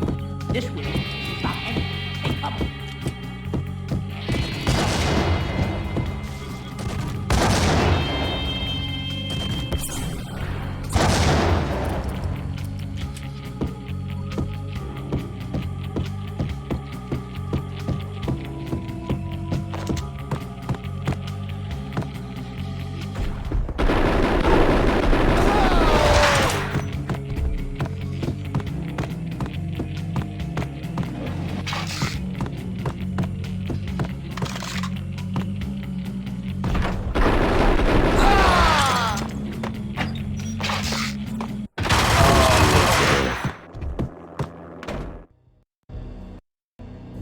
You're a real angel, Max.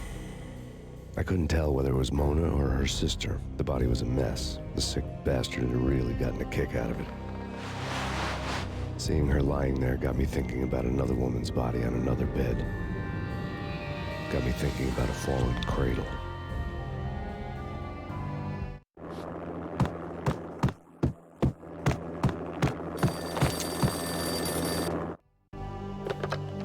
Max Payne. Talk to me. Alfred Woden.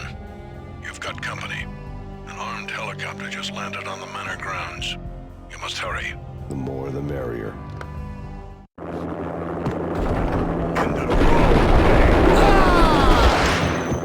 It's Mugnano.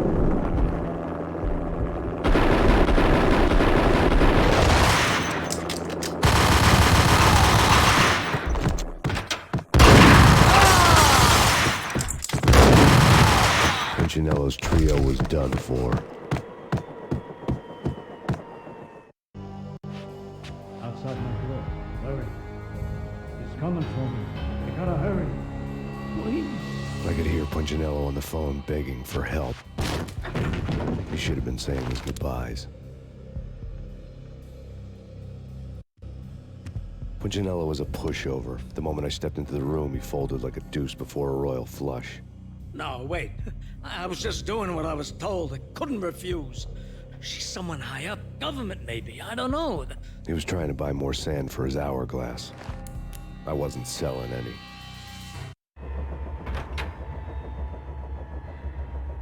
No, I told him nothing.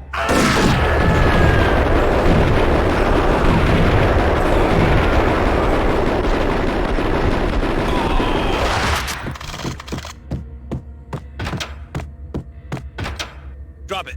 Don't move. Game over, Max Payne.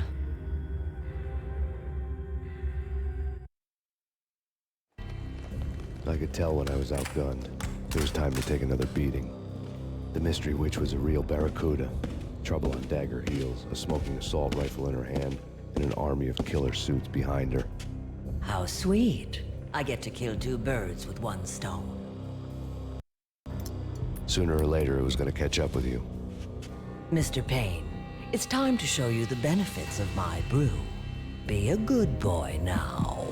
You'd find that Lady Luck was really a hooker. You were fresh out of cash.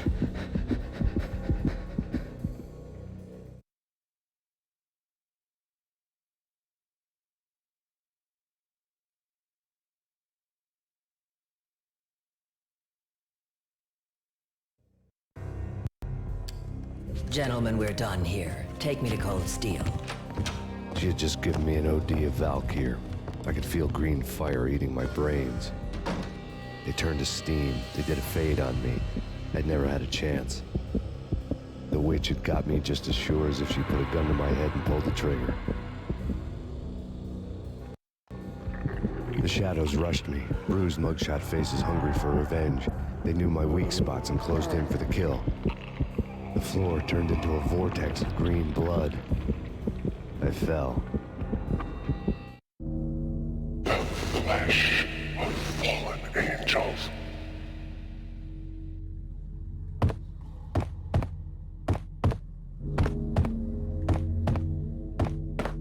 Who's there?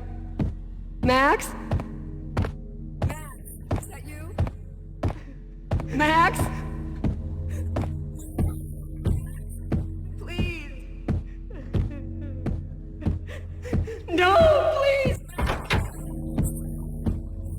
No, Max, no. No. No, no, please, God, no.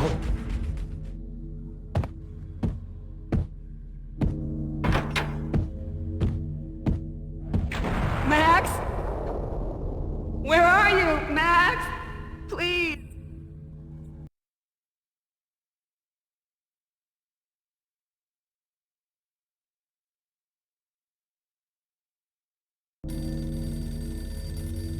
The letter was staring at me.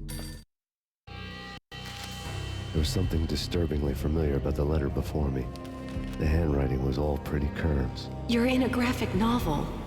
The truth split my skull open, a glaring green light washing the lies away. All of my past was just fragmented still shots, words hanging in the air like balloons. I was in a graphic novel. Funny as hell. It was the most horrible thing I could think of.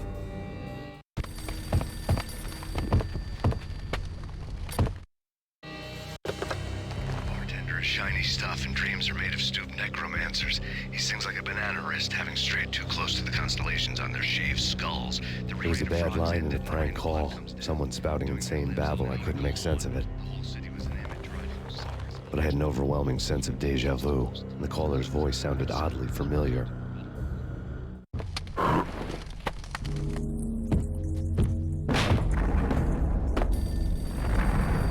The weird piece of paper looked dangerous.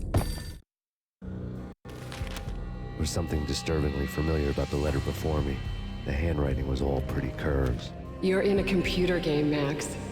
The truth was a burning green crack through my brain, weapon statistics hanging in the air, glimpsed out of the corner of my eye, endless repetition of the act of shooting, time slowing down to show off my moves, the paranoid feel of someone controlling my every step. I was in a computer game. Funny as hell, it was the most horrible thing I could think of.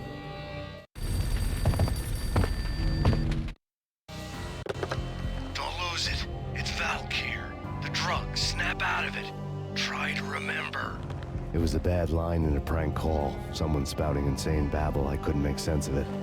But I had an overwhelming sense of deja vu, and the caller's voice sounded oddly familiar.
You killed her!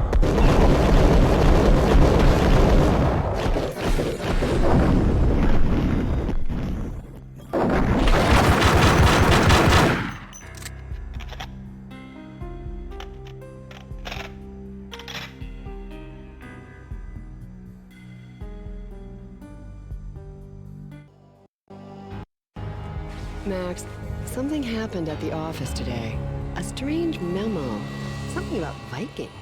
Honey, I gotta run. You can tell me all about it this evening. Have a nice day, darling. The bullet holes were rubies on her chest, blood glowing on her ivory skin. She was so beautiful. The killer was smiling. The flesh of fallen angels.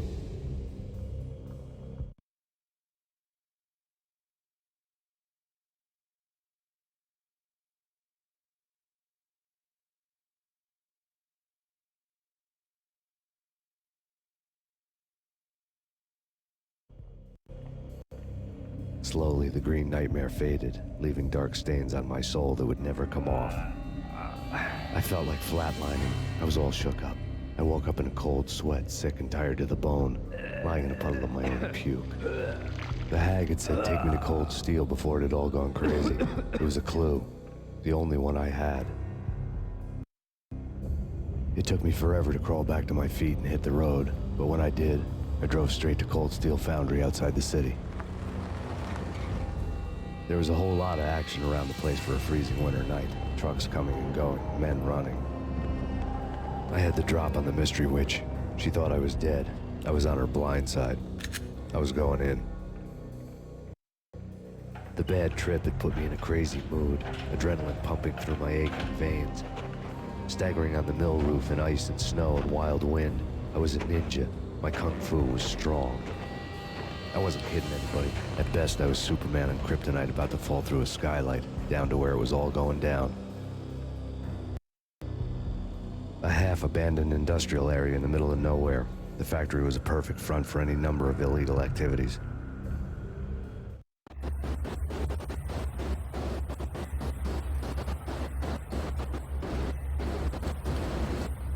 In the belly of the plant, molten metal boiled and bubbled like a witch's brew.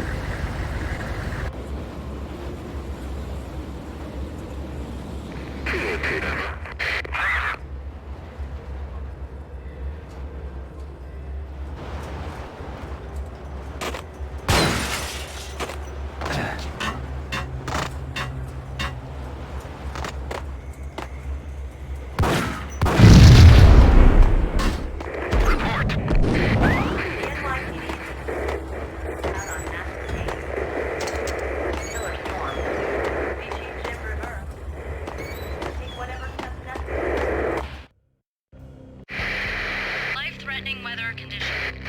A record-breaking killer storm. In the city's history, vehicles stuck in snow. Heavy snowfall. Forecast shows severe weather is expected to continue. Out in the night, snow fell like confetti over the Devil's Parade. The storm was anything but over.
Can you believe it?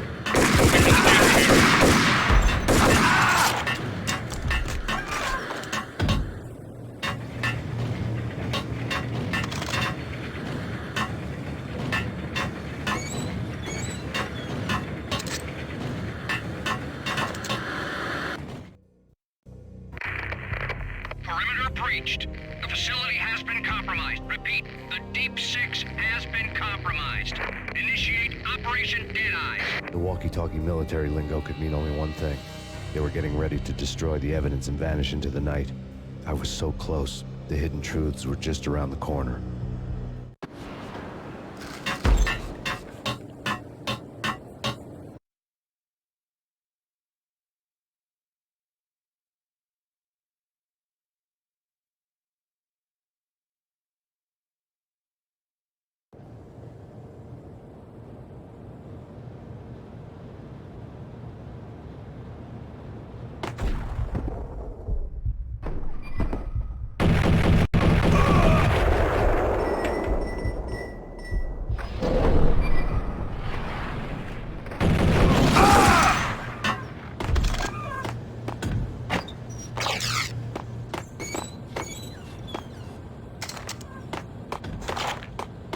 The folder on the table told a grim tale.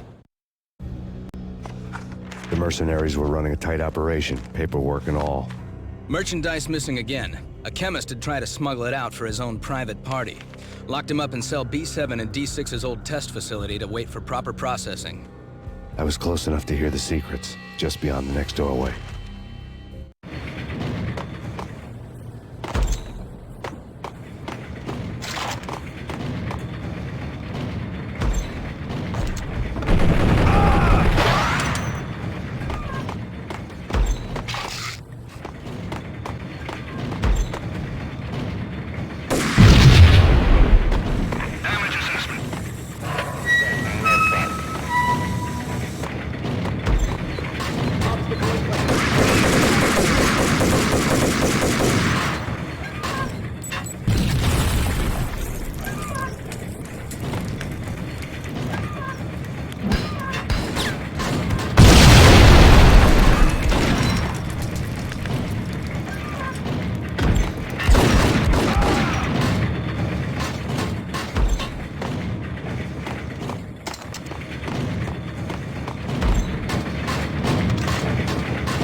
go. Booby trap in place. Repeat.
The monitor showed me the way.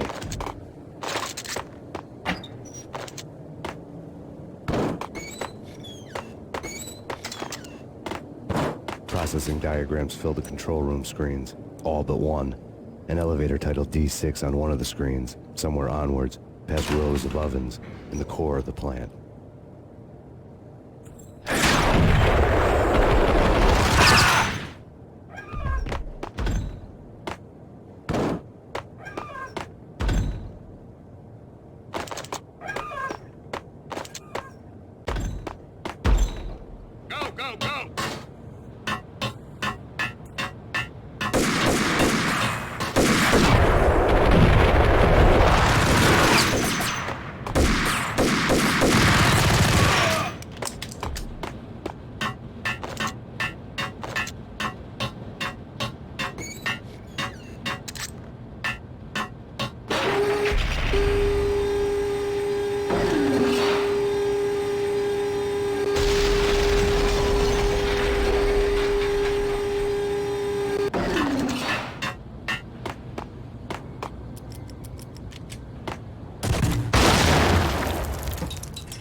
Target controls destroyed. Repeat, oven controls have been destroyed. Obstacle in place.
go, go!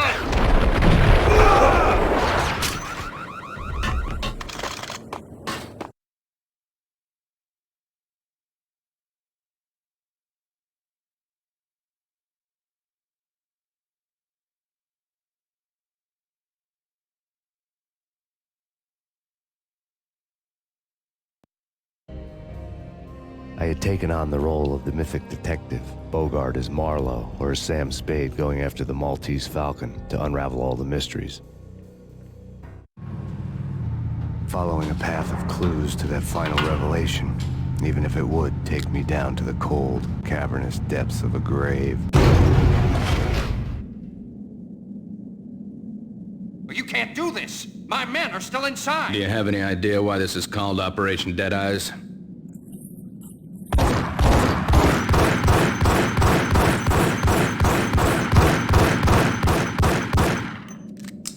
I think he's dead already. Let's do it.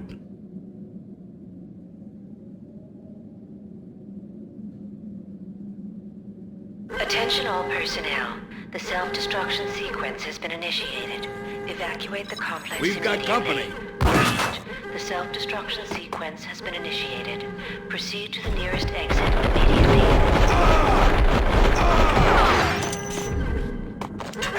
I had seen the logo on the floor before. There was an old army bunker under the steel mill. I knew the military plaque on the floor. I had seen 1,000 variations of the insignia on crumbling brick walls everywhere in the city. The sword replaced by a syringe. Project Valhalla, V for Valkyr, V for Valhalla. All of a sudden it read like a crackpot conspiracy theory.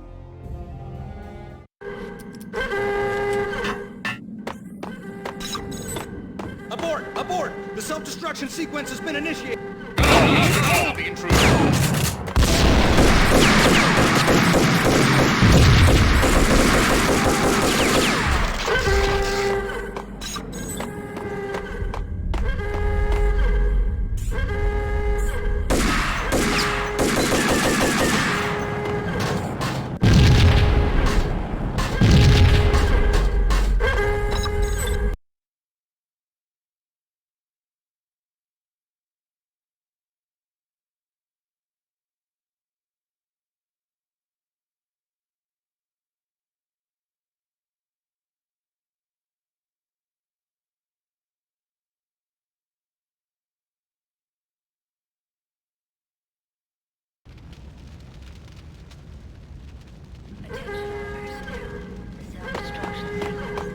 Evacuate the complex immediately. Repeat.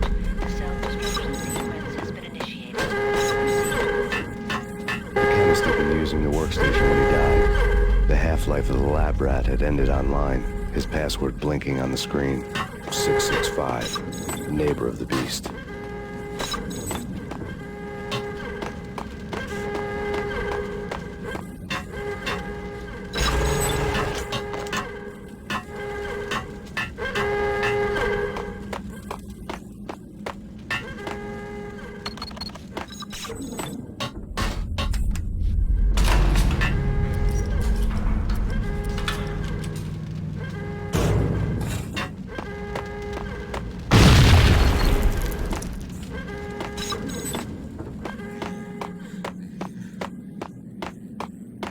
Hey! In here! Hey! Get me out of here! I'm innocent! All personnel. The self-destruction sequence has been initiated. Thanks. Proceed to the I nearest thought I was gonna exit die in there for immediately. sure. I need you to get me through the decontamination chamber airlock. You're crazy! No way! The place is blowing up, for Christ's sakes! Either that or back to the cell. Your choice. Okay, I'll do it.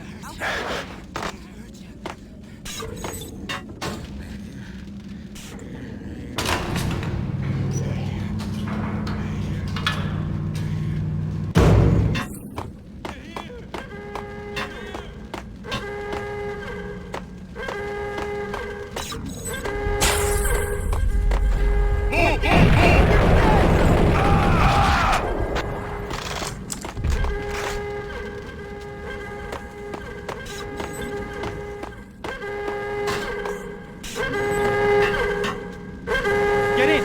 I'll punch you through. After this, you can go. Decontamination You're a into free progress. man.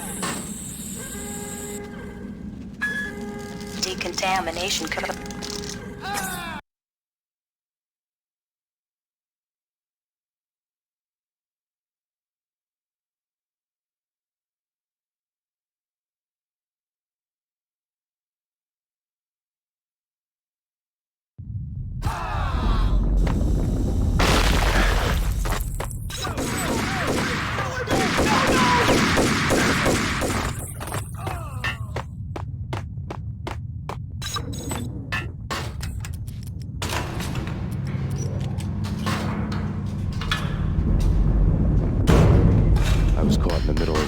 web that was the valve.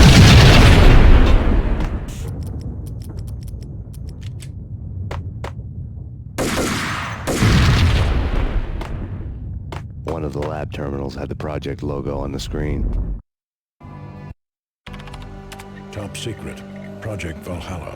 U.S. Army. Yggdrasil Network. Valhalla.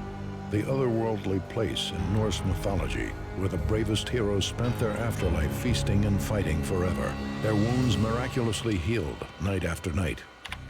Valkyr. The maidens who chose the most courageous Viking warriors and carried them to Valhalla. 1991. The research objective is to create a chemical substance to enhance the stamina and morale of infantry troops. 1995. Results unsatisfactory. Project canceled. Someone had decided to continue the sick experiment unauthorized.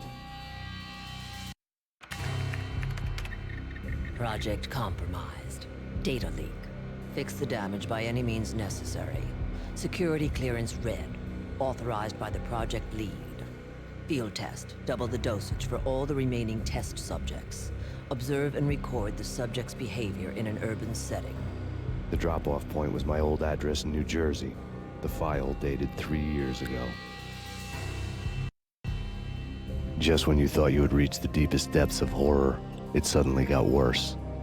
How to turn off that small voice inside your head that started to whisper that you should be glad that now, if not before, your revenge was justifiable on any conceivable moral scale.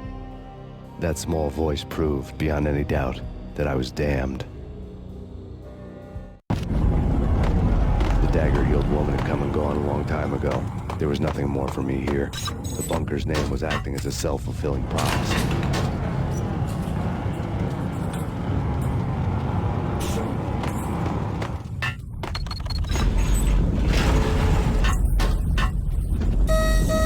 Decontamination. Self-destruction in 30, 29, 28, 27, 26, 24, 23, 22, 21, 20, 19, 18, 17, 16, 15, 14, 13, 12, 11,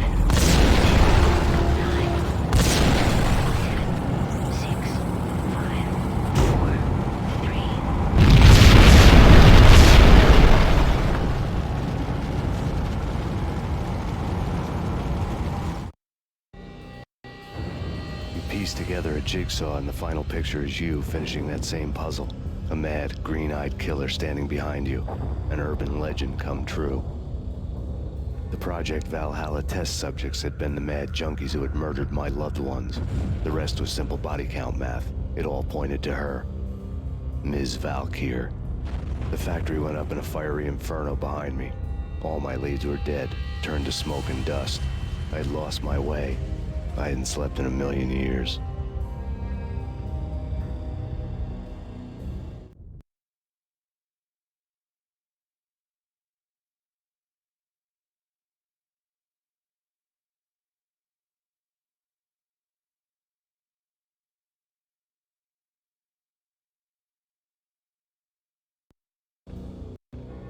I felt thin as death. I've been living on an endless supply of week-old donuts. They were fuel for this crazy furnace inside my head. I couldn't remember when I had last seen the sun. I was on a permanent graveyard shift. When the darkness fell, New York City became something else, any old Sinatra song notwithstanding. Bad things happened in the night, on the streets of that other city, Noir York City. I was in an all-night diner, downing cup after cup of coffee that tasted like engine oil, when a new message from BB got me back on the killer track. What the hell happened at Roscoe Street? Maxie, I'm going out on a limb here. We need to talk this through, come up with a plan. 2:30 a.m., the Choir Communications Garage. The more I thought about Alex's murder and the frame-up, the more it felt like an inside job. I should have seen it coming. BB had sold me out, and now he wanted to finish what he'd started. The garage was dead. BB showed up in his tailor-made suit, gold watch, and cufflinks to match, all way beyond a cop's pay. Maxie. Oozing suave charm, he was guilty as hell. What the hell does BB stand for anyway? Backstabbing bastard? Come on, don't be like that. Have a cigar. I don't smoke. Maxie, you have no idea how big this is. It's huge. You have no idea. I think I do. You're a bribe-taking bent cop who sold out his partner. Those mobsters in the subway were a dead giveaway. Hard to miss. Bet it was exactly like this with Alex. Up close and personal. You can't win this one, Max. No, but I can make damn sure none of you do either. BB turned out to be another cardboard cutout bad guy.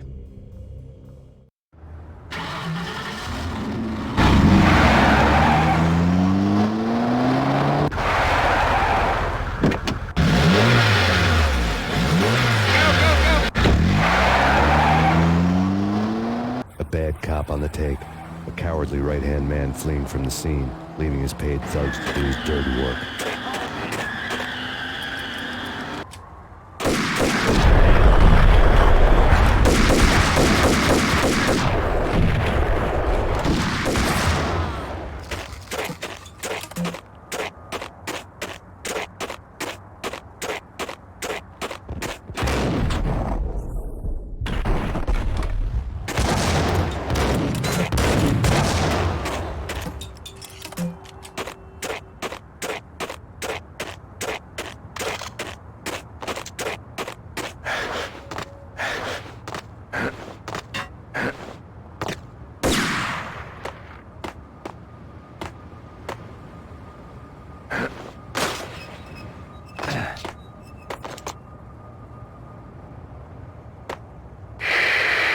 Hello to everyone at Remedy, this is Jamie and Renault.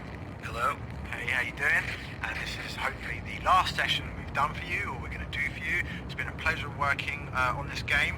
We hope you like the audio. Good luck with bringing it home. And we're with you on it all the way. And again, thank you very much, and the game rocks. Thank you very much, and it was a pleasure meeting you guys at E3, and we hope that this is everything you need, and we're there for you, and we can't wait to see it come out. Yeah, thank you guys. Thank you.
reports of a fire at the Punchinello Manor in Westchester.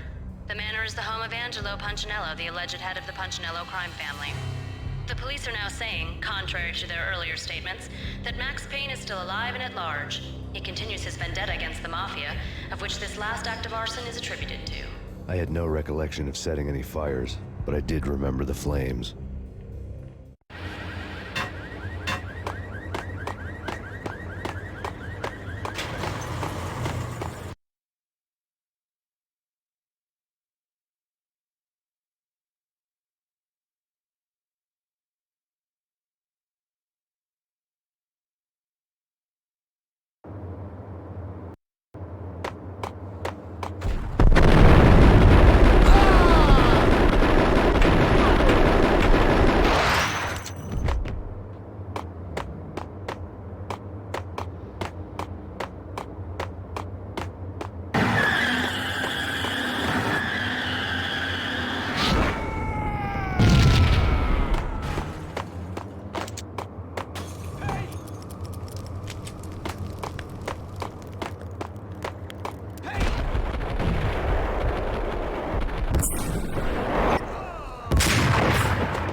Come out wherever you are. You know, I really hate people who refuse to see the inevitable. Refuse to do the smart thing.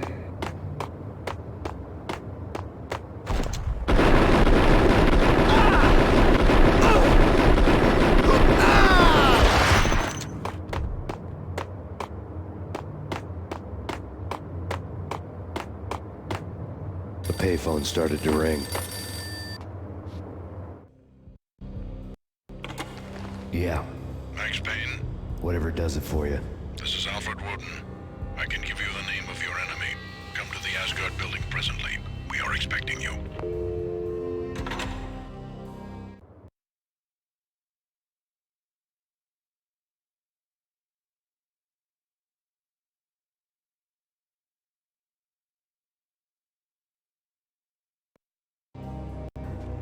Woden was waiting for me on the steps of the old building. Mr. Payne, let's go inside. The others are anxious to begin. The others? Despite the general misconception, this building actually predates the City Hall by 2 years, thus being the oldest municipal building still in use here at the foot of the Brooklyn Bridge. No kidding. The old man played tour guide as he led me through a dark, domed hall. The answers I was after loomed large ahead. Mr. Payne, I would like to introduce you to my colleagues in what we call the Inner Circle. You've been watching too much X-Files. You have seen the files on Project Valhalla. We can fill the gaps, provide you with the information missing from those files. We were all involved in the early stages of the project during the Gulf War. What's the catch? We would very much like to blow this thing wide open, but our hands are tied. Her name is Nicole Horn. She was the key figure in Project Valhalla. When the funding was discontinued, she simply refused to quit. She knew exactly what she had in her hands. Nicole Horn is the president of Acer Corporation. She has more than half the city in her pocket. This must be kept under wraps. If you try to go public with this, we will deny any knowledge. We need you to take her out. Afterwards, we can protect you. Make all the charges go away. That was the cue for the killer suits to kick in the doors and swarm inside. It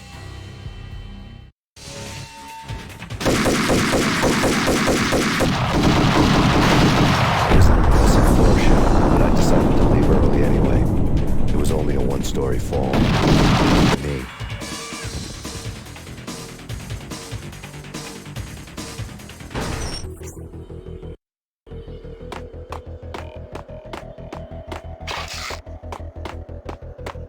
Acknowledged.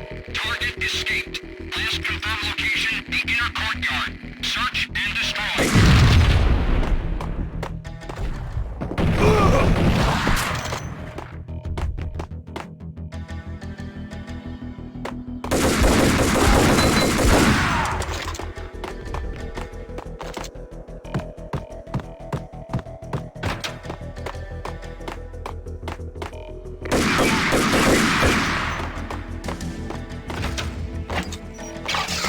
One of the monitors showed what was left of the inner circle.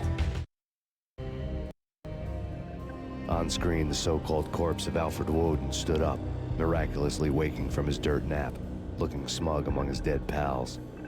In the land of the blind, the one-eyed man is king. I didn't know how he'd pulled it off, but it was a pretty slick way to get out of all his promises.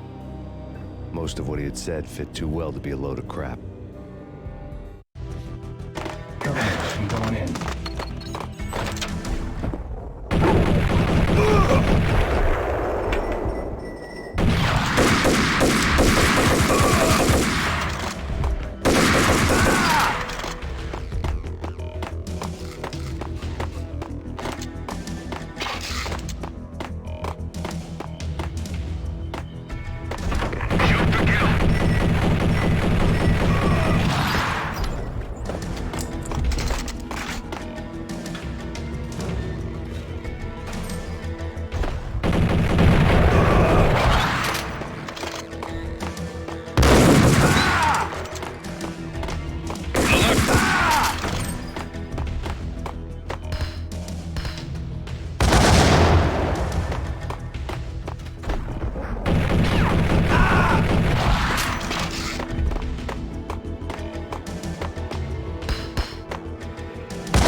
And what is your answer to those saying that he is actually providing a service long overdue to the city?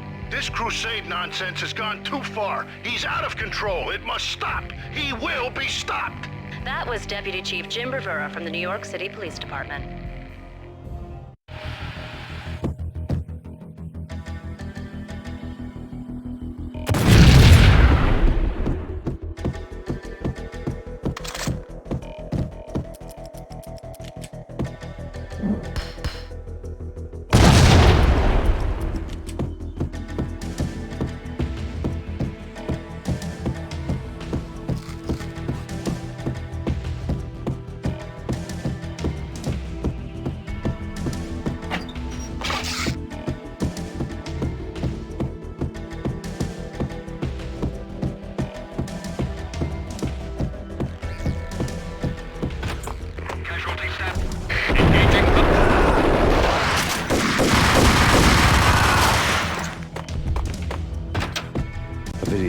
lay on the desk. Nicole Horn had blackmailed the inner circle into silence. The tape came with a curt extortion note on a piece of expensive paper. I remembered Candy Dawn taping her clients in action on the side, selling the tapes to the highest bidder. I was sure that kinky sex was nowhere near Alfred Woden's worst sin, but I had a feeling that when this was over, any collateral would come in handy. Woden had left me a present. Woden had taken care of my mission preps with military precision. The critical areas in the Acer Corporation headquarters blueprints were circled in red. The president's office was at the top of the building, right below her penthouse suite. The elevators were controlled by a security computer, part of the mainframe located underground below the building. The high-rise was sealed as tight as a sci-fi fortress.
Best movie ending ever?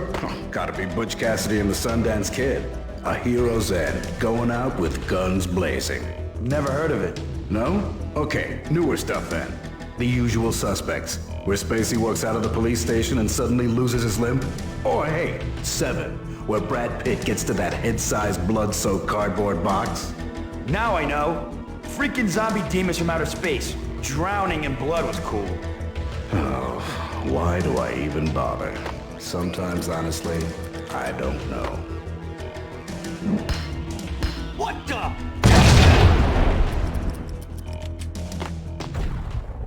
What the hell?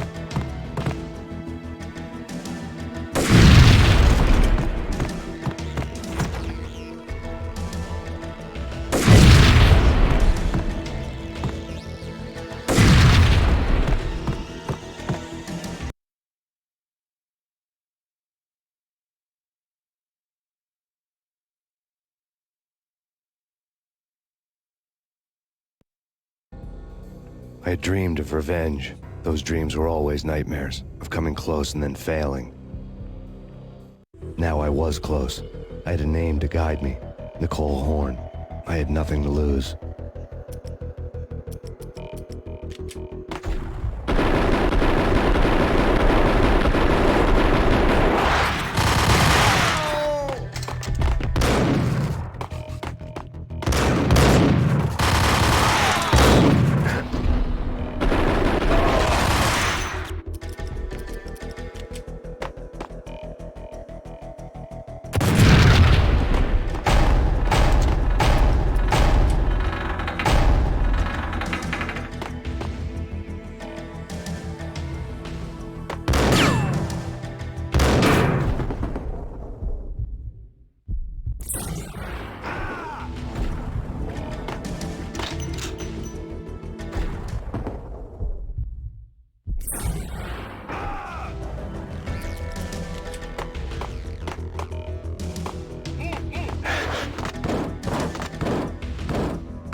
Target located.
CIA, FBI, you've seen one, you've seen them all. Sure, good for a practice run. But this, working for her, oh, this is the real thing. The money's astronomical. And best of all, you get to kill any scumbag who gets in your way. License to kill. Like James Bond. I have him.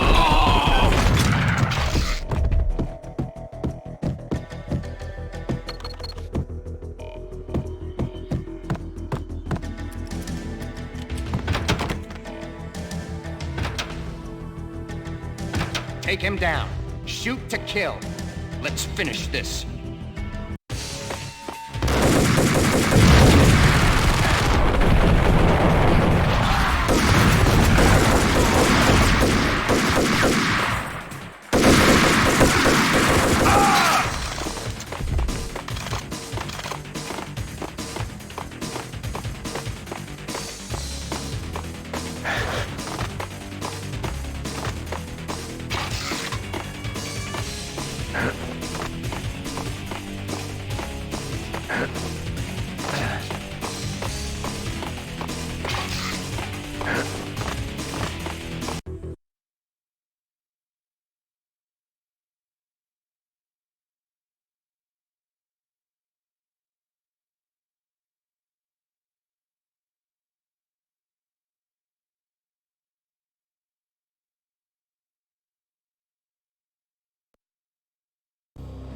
Mine wasn't the most original approach to the problem. It wasn't as if it hadn't all been done before. An eye for an eye, the first principle of revenge. Old as dirt, still going strong. The cardinal rule in going after someone with an intention to kill was not to make it personal, which it almost always ended up being anyway. It did with me. I took my time, cruising around the city in the snow. There was no hurry. I knew what I had to do now. I took my time, thinking about it, building up the rage.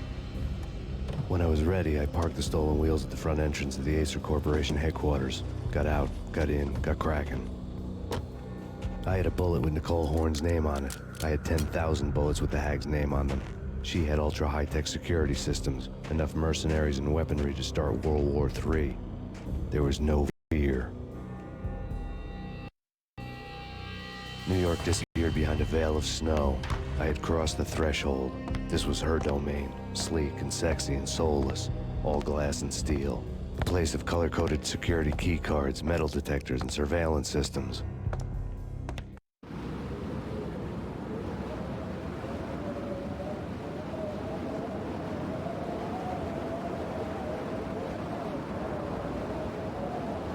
Colder than a walk-in fridge.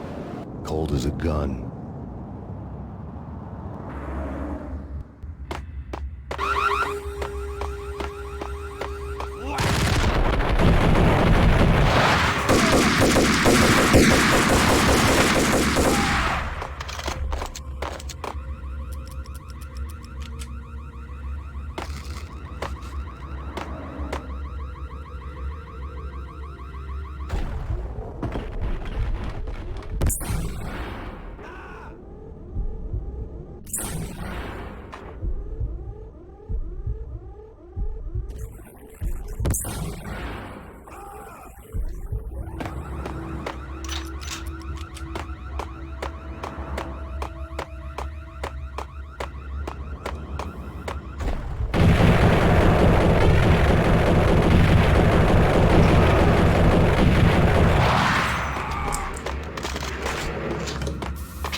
Mona, looking good.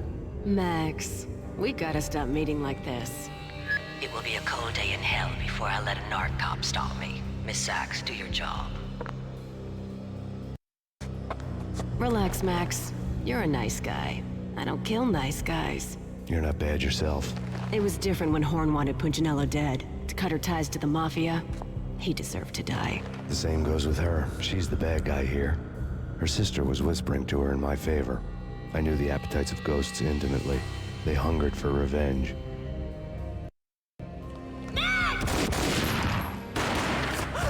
No! A gunshot boomed and she fell down in slow motion. She was a nice girl, not really a stone-cold killer. And now she was stone-cold dead. If religious fanatics or loyal samurai, Horn's private army was coming at me. him. Max Payne located.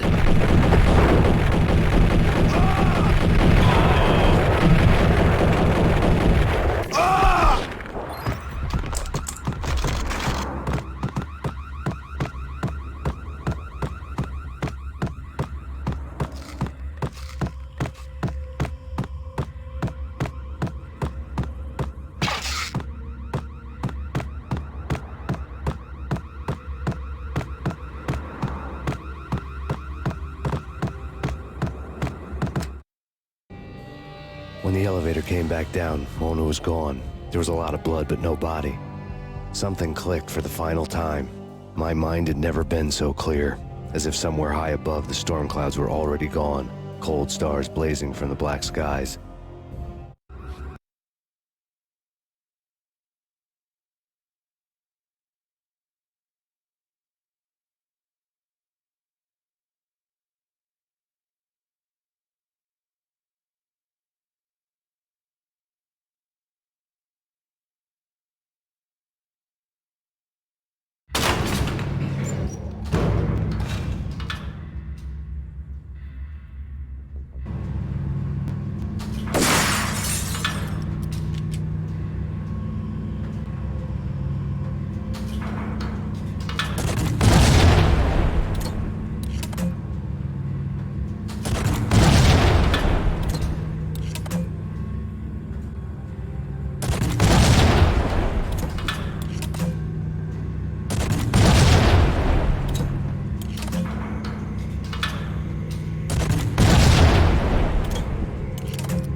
You know what I'm talking about. In all the cool action movies, and I'm talking about the coolest of the cool, it always seems like time slows down in the middle of the action. You know, you can see the bullets flying through the air, the hero dodging in slow motion.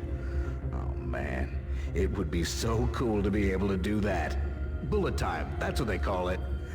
Bullet time. Hey!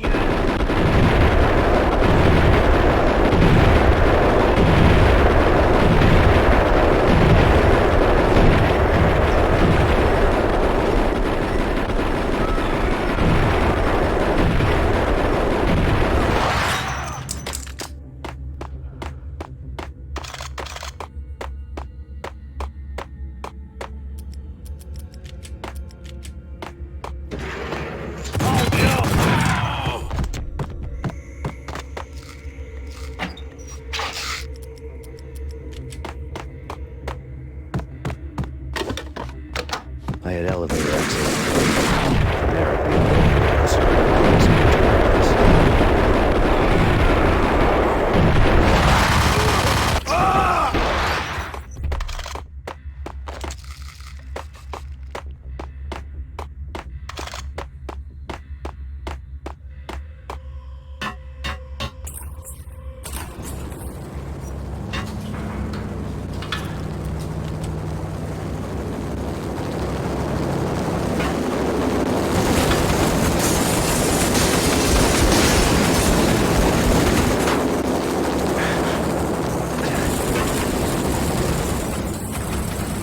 The unmarked chopper was Horn's pet guardian, inhuman and flawless. It was stalking me. I hate to be stereotyped. I'm not a cold-blooded killer. I'm a nice guy. I love my wife. I have 2 boys I'm very proud of. You just have to make the ends meet. And if that means I have to shoot someone now and then, hey, it's just my job from 9 to 5. Well, not quite from 9 to 5, but I hear you. Kill the bastard! Kill the bastard!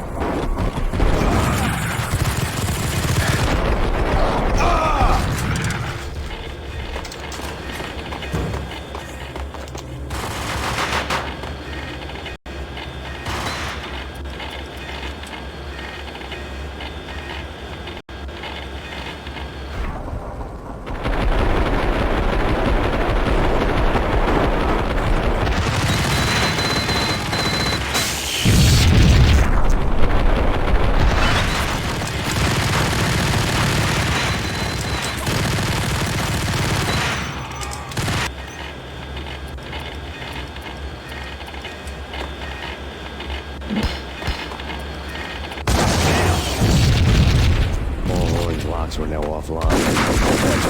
That's all the way up.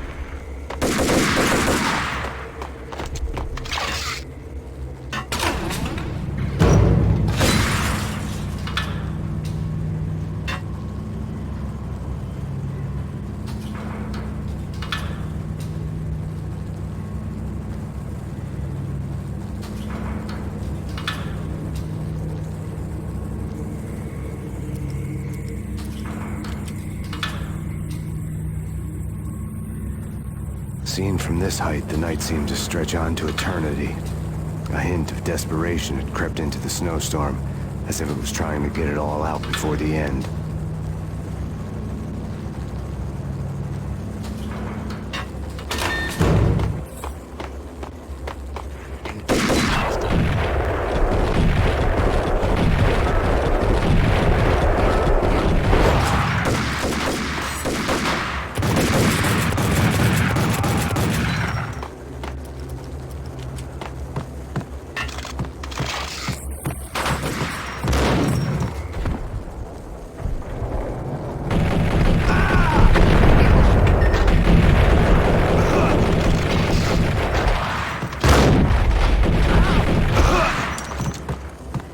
Horn's personal computer was on. Next to the printer was a neat stack of expensive paper. Hacking through Horn's computer would have unearthed files of criminal plans, strategies for world domination, spy helicopter reports, illegal wiretap recordings, internet porno, all of the above. Take your pick. I really didn't care anymore. I had seen too much of it already.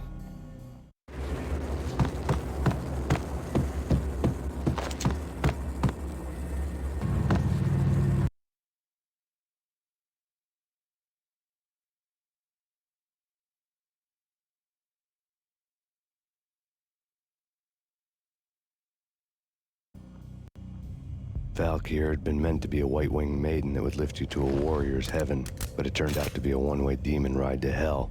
The devil was in the drug. I knew. I had met him.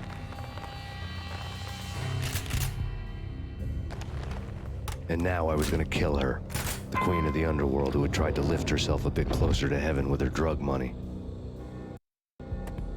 No begging, no bribes. She knew better.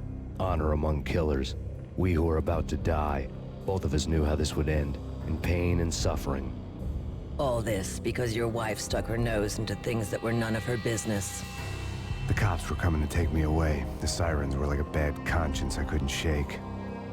It's ridiculous you've made it this far. You won't be alive when they get here. Stop him!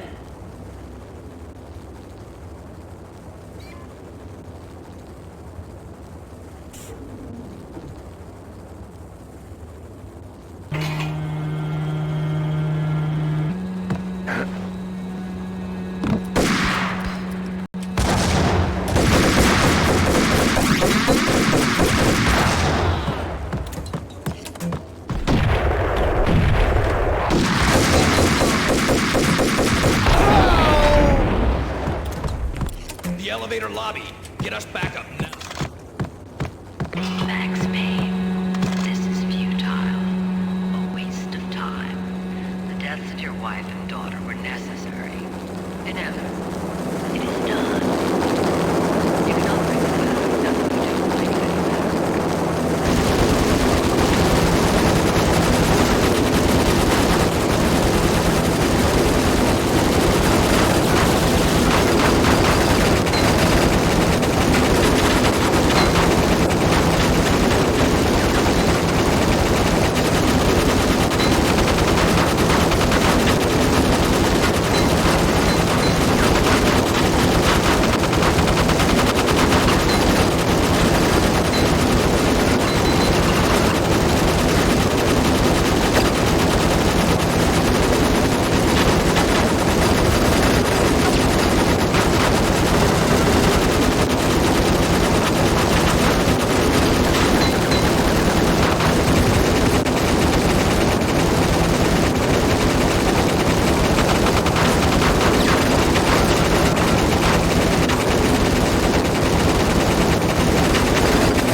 Max Payne. Face it, you're up against an unbeatable force. You have already lost.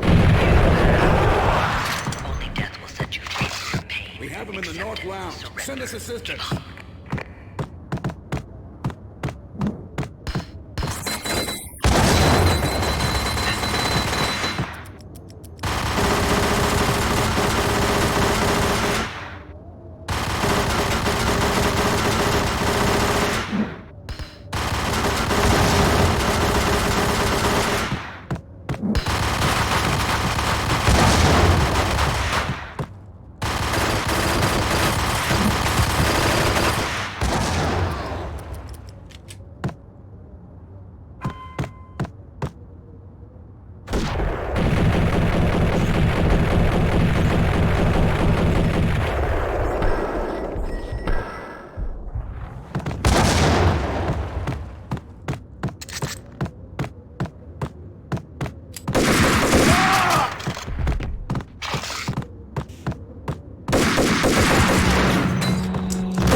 He's in the East Lounge! Yeah!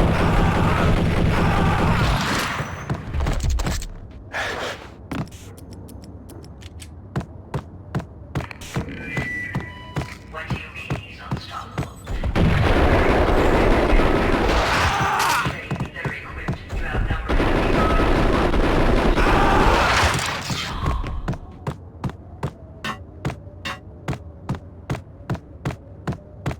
Not a step further.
They were all dead.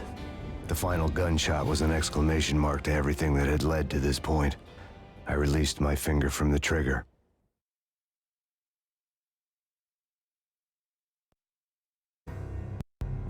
And then it was all over. The storm seemed to lose its frenzy. The ragged clouds gave way to the stars above. Max Payne, this is Deputy Chief Jim Bravura from the NYPD. We've got the building surrounded. Throw down your weapons and lie down with your hands behind your head. A bit closer to heaven.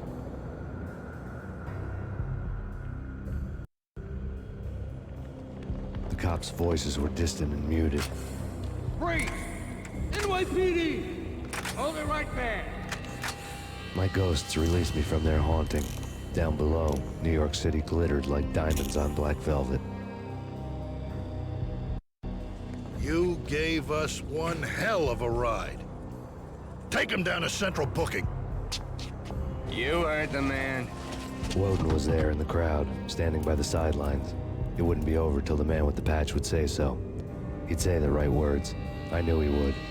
He'd better. Woden grinned smugly. It was the grin of a winner. That made two of us.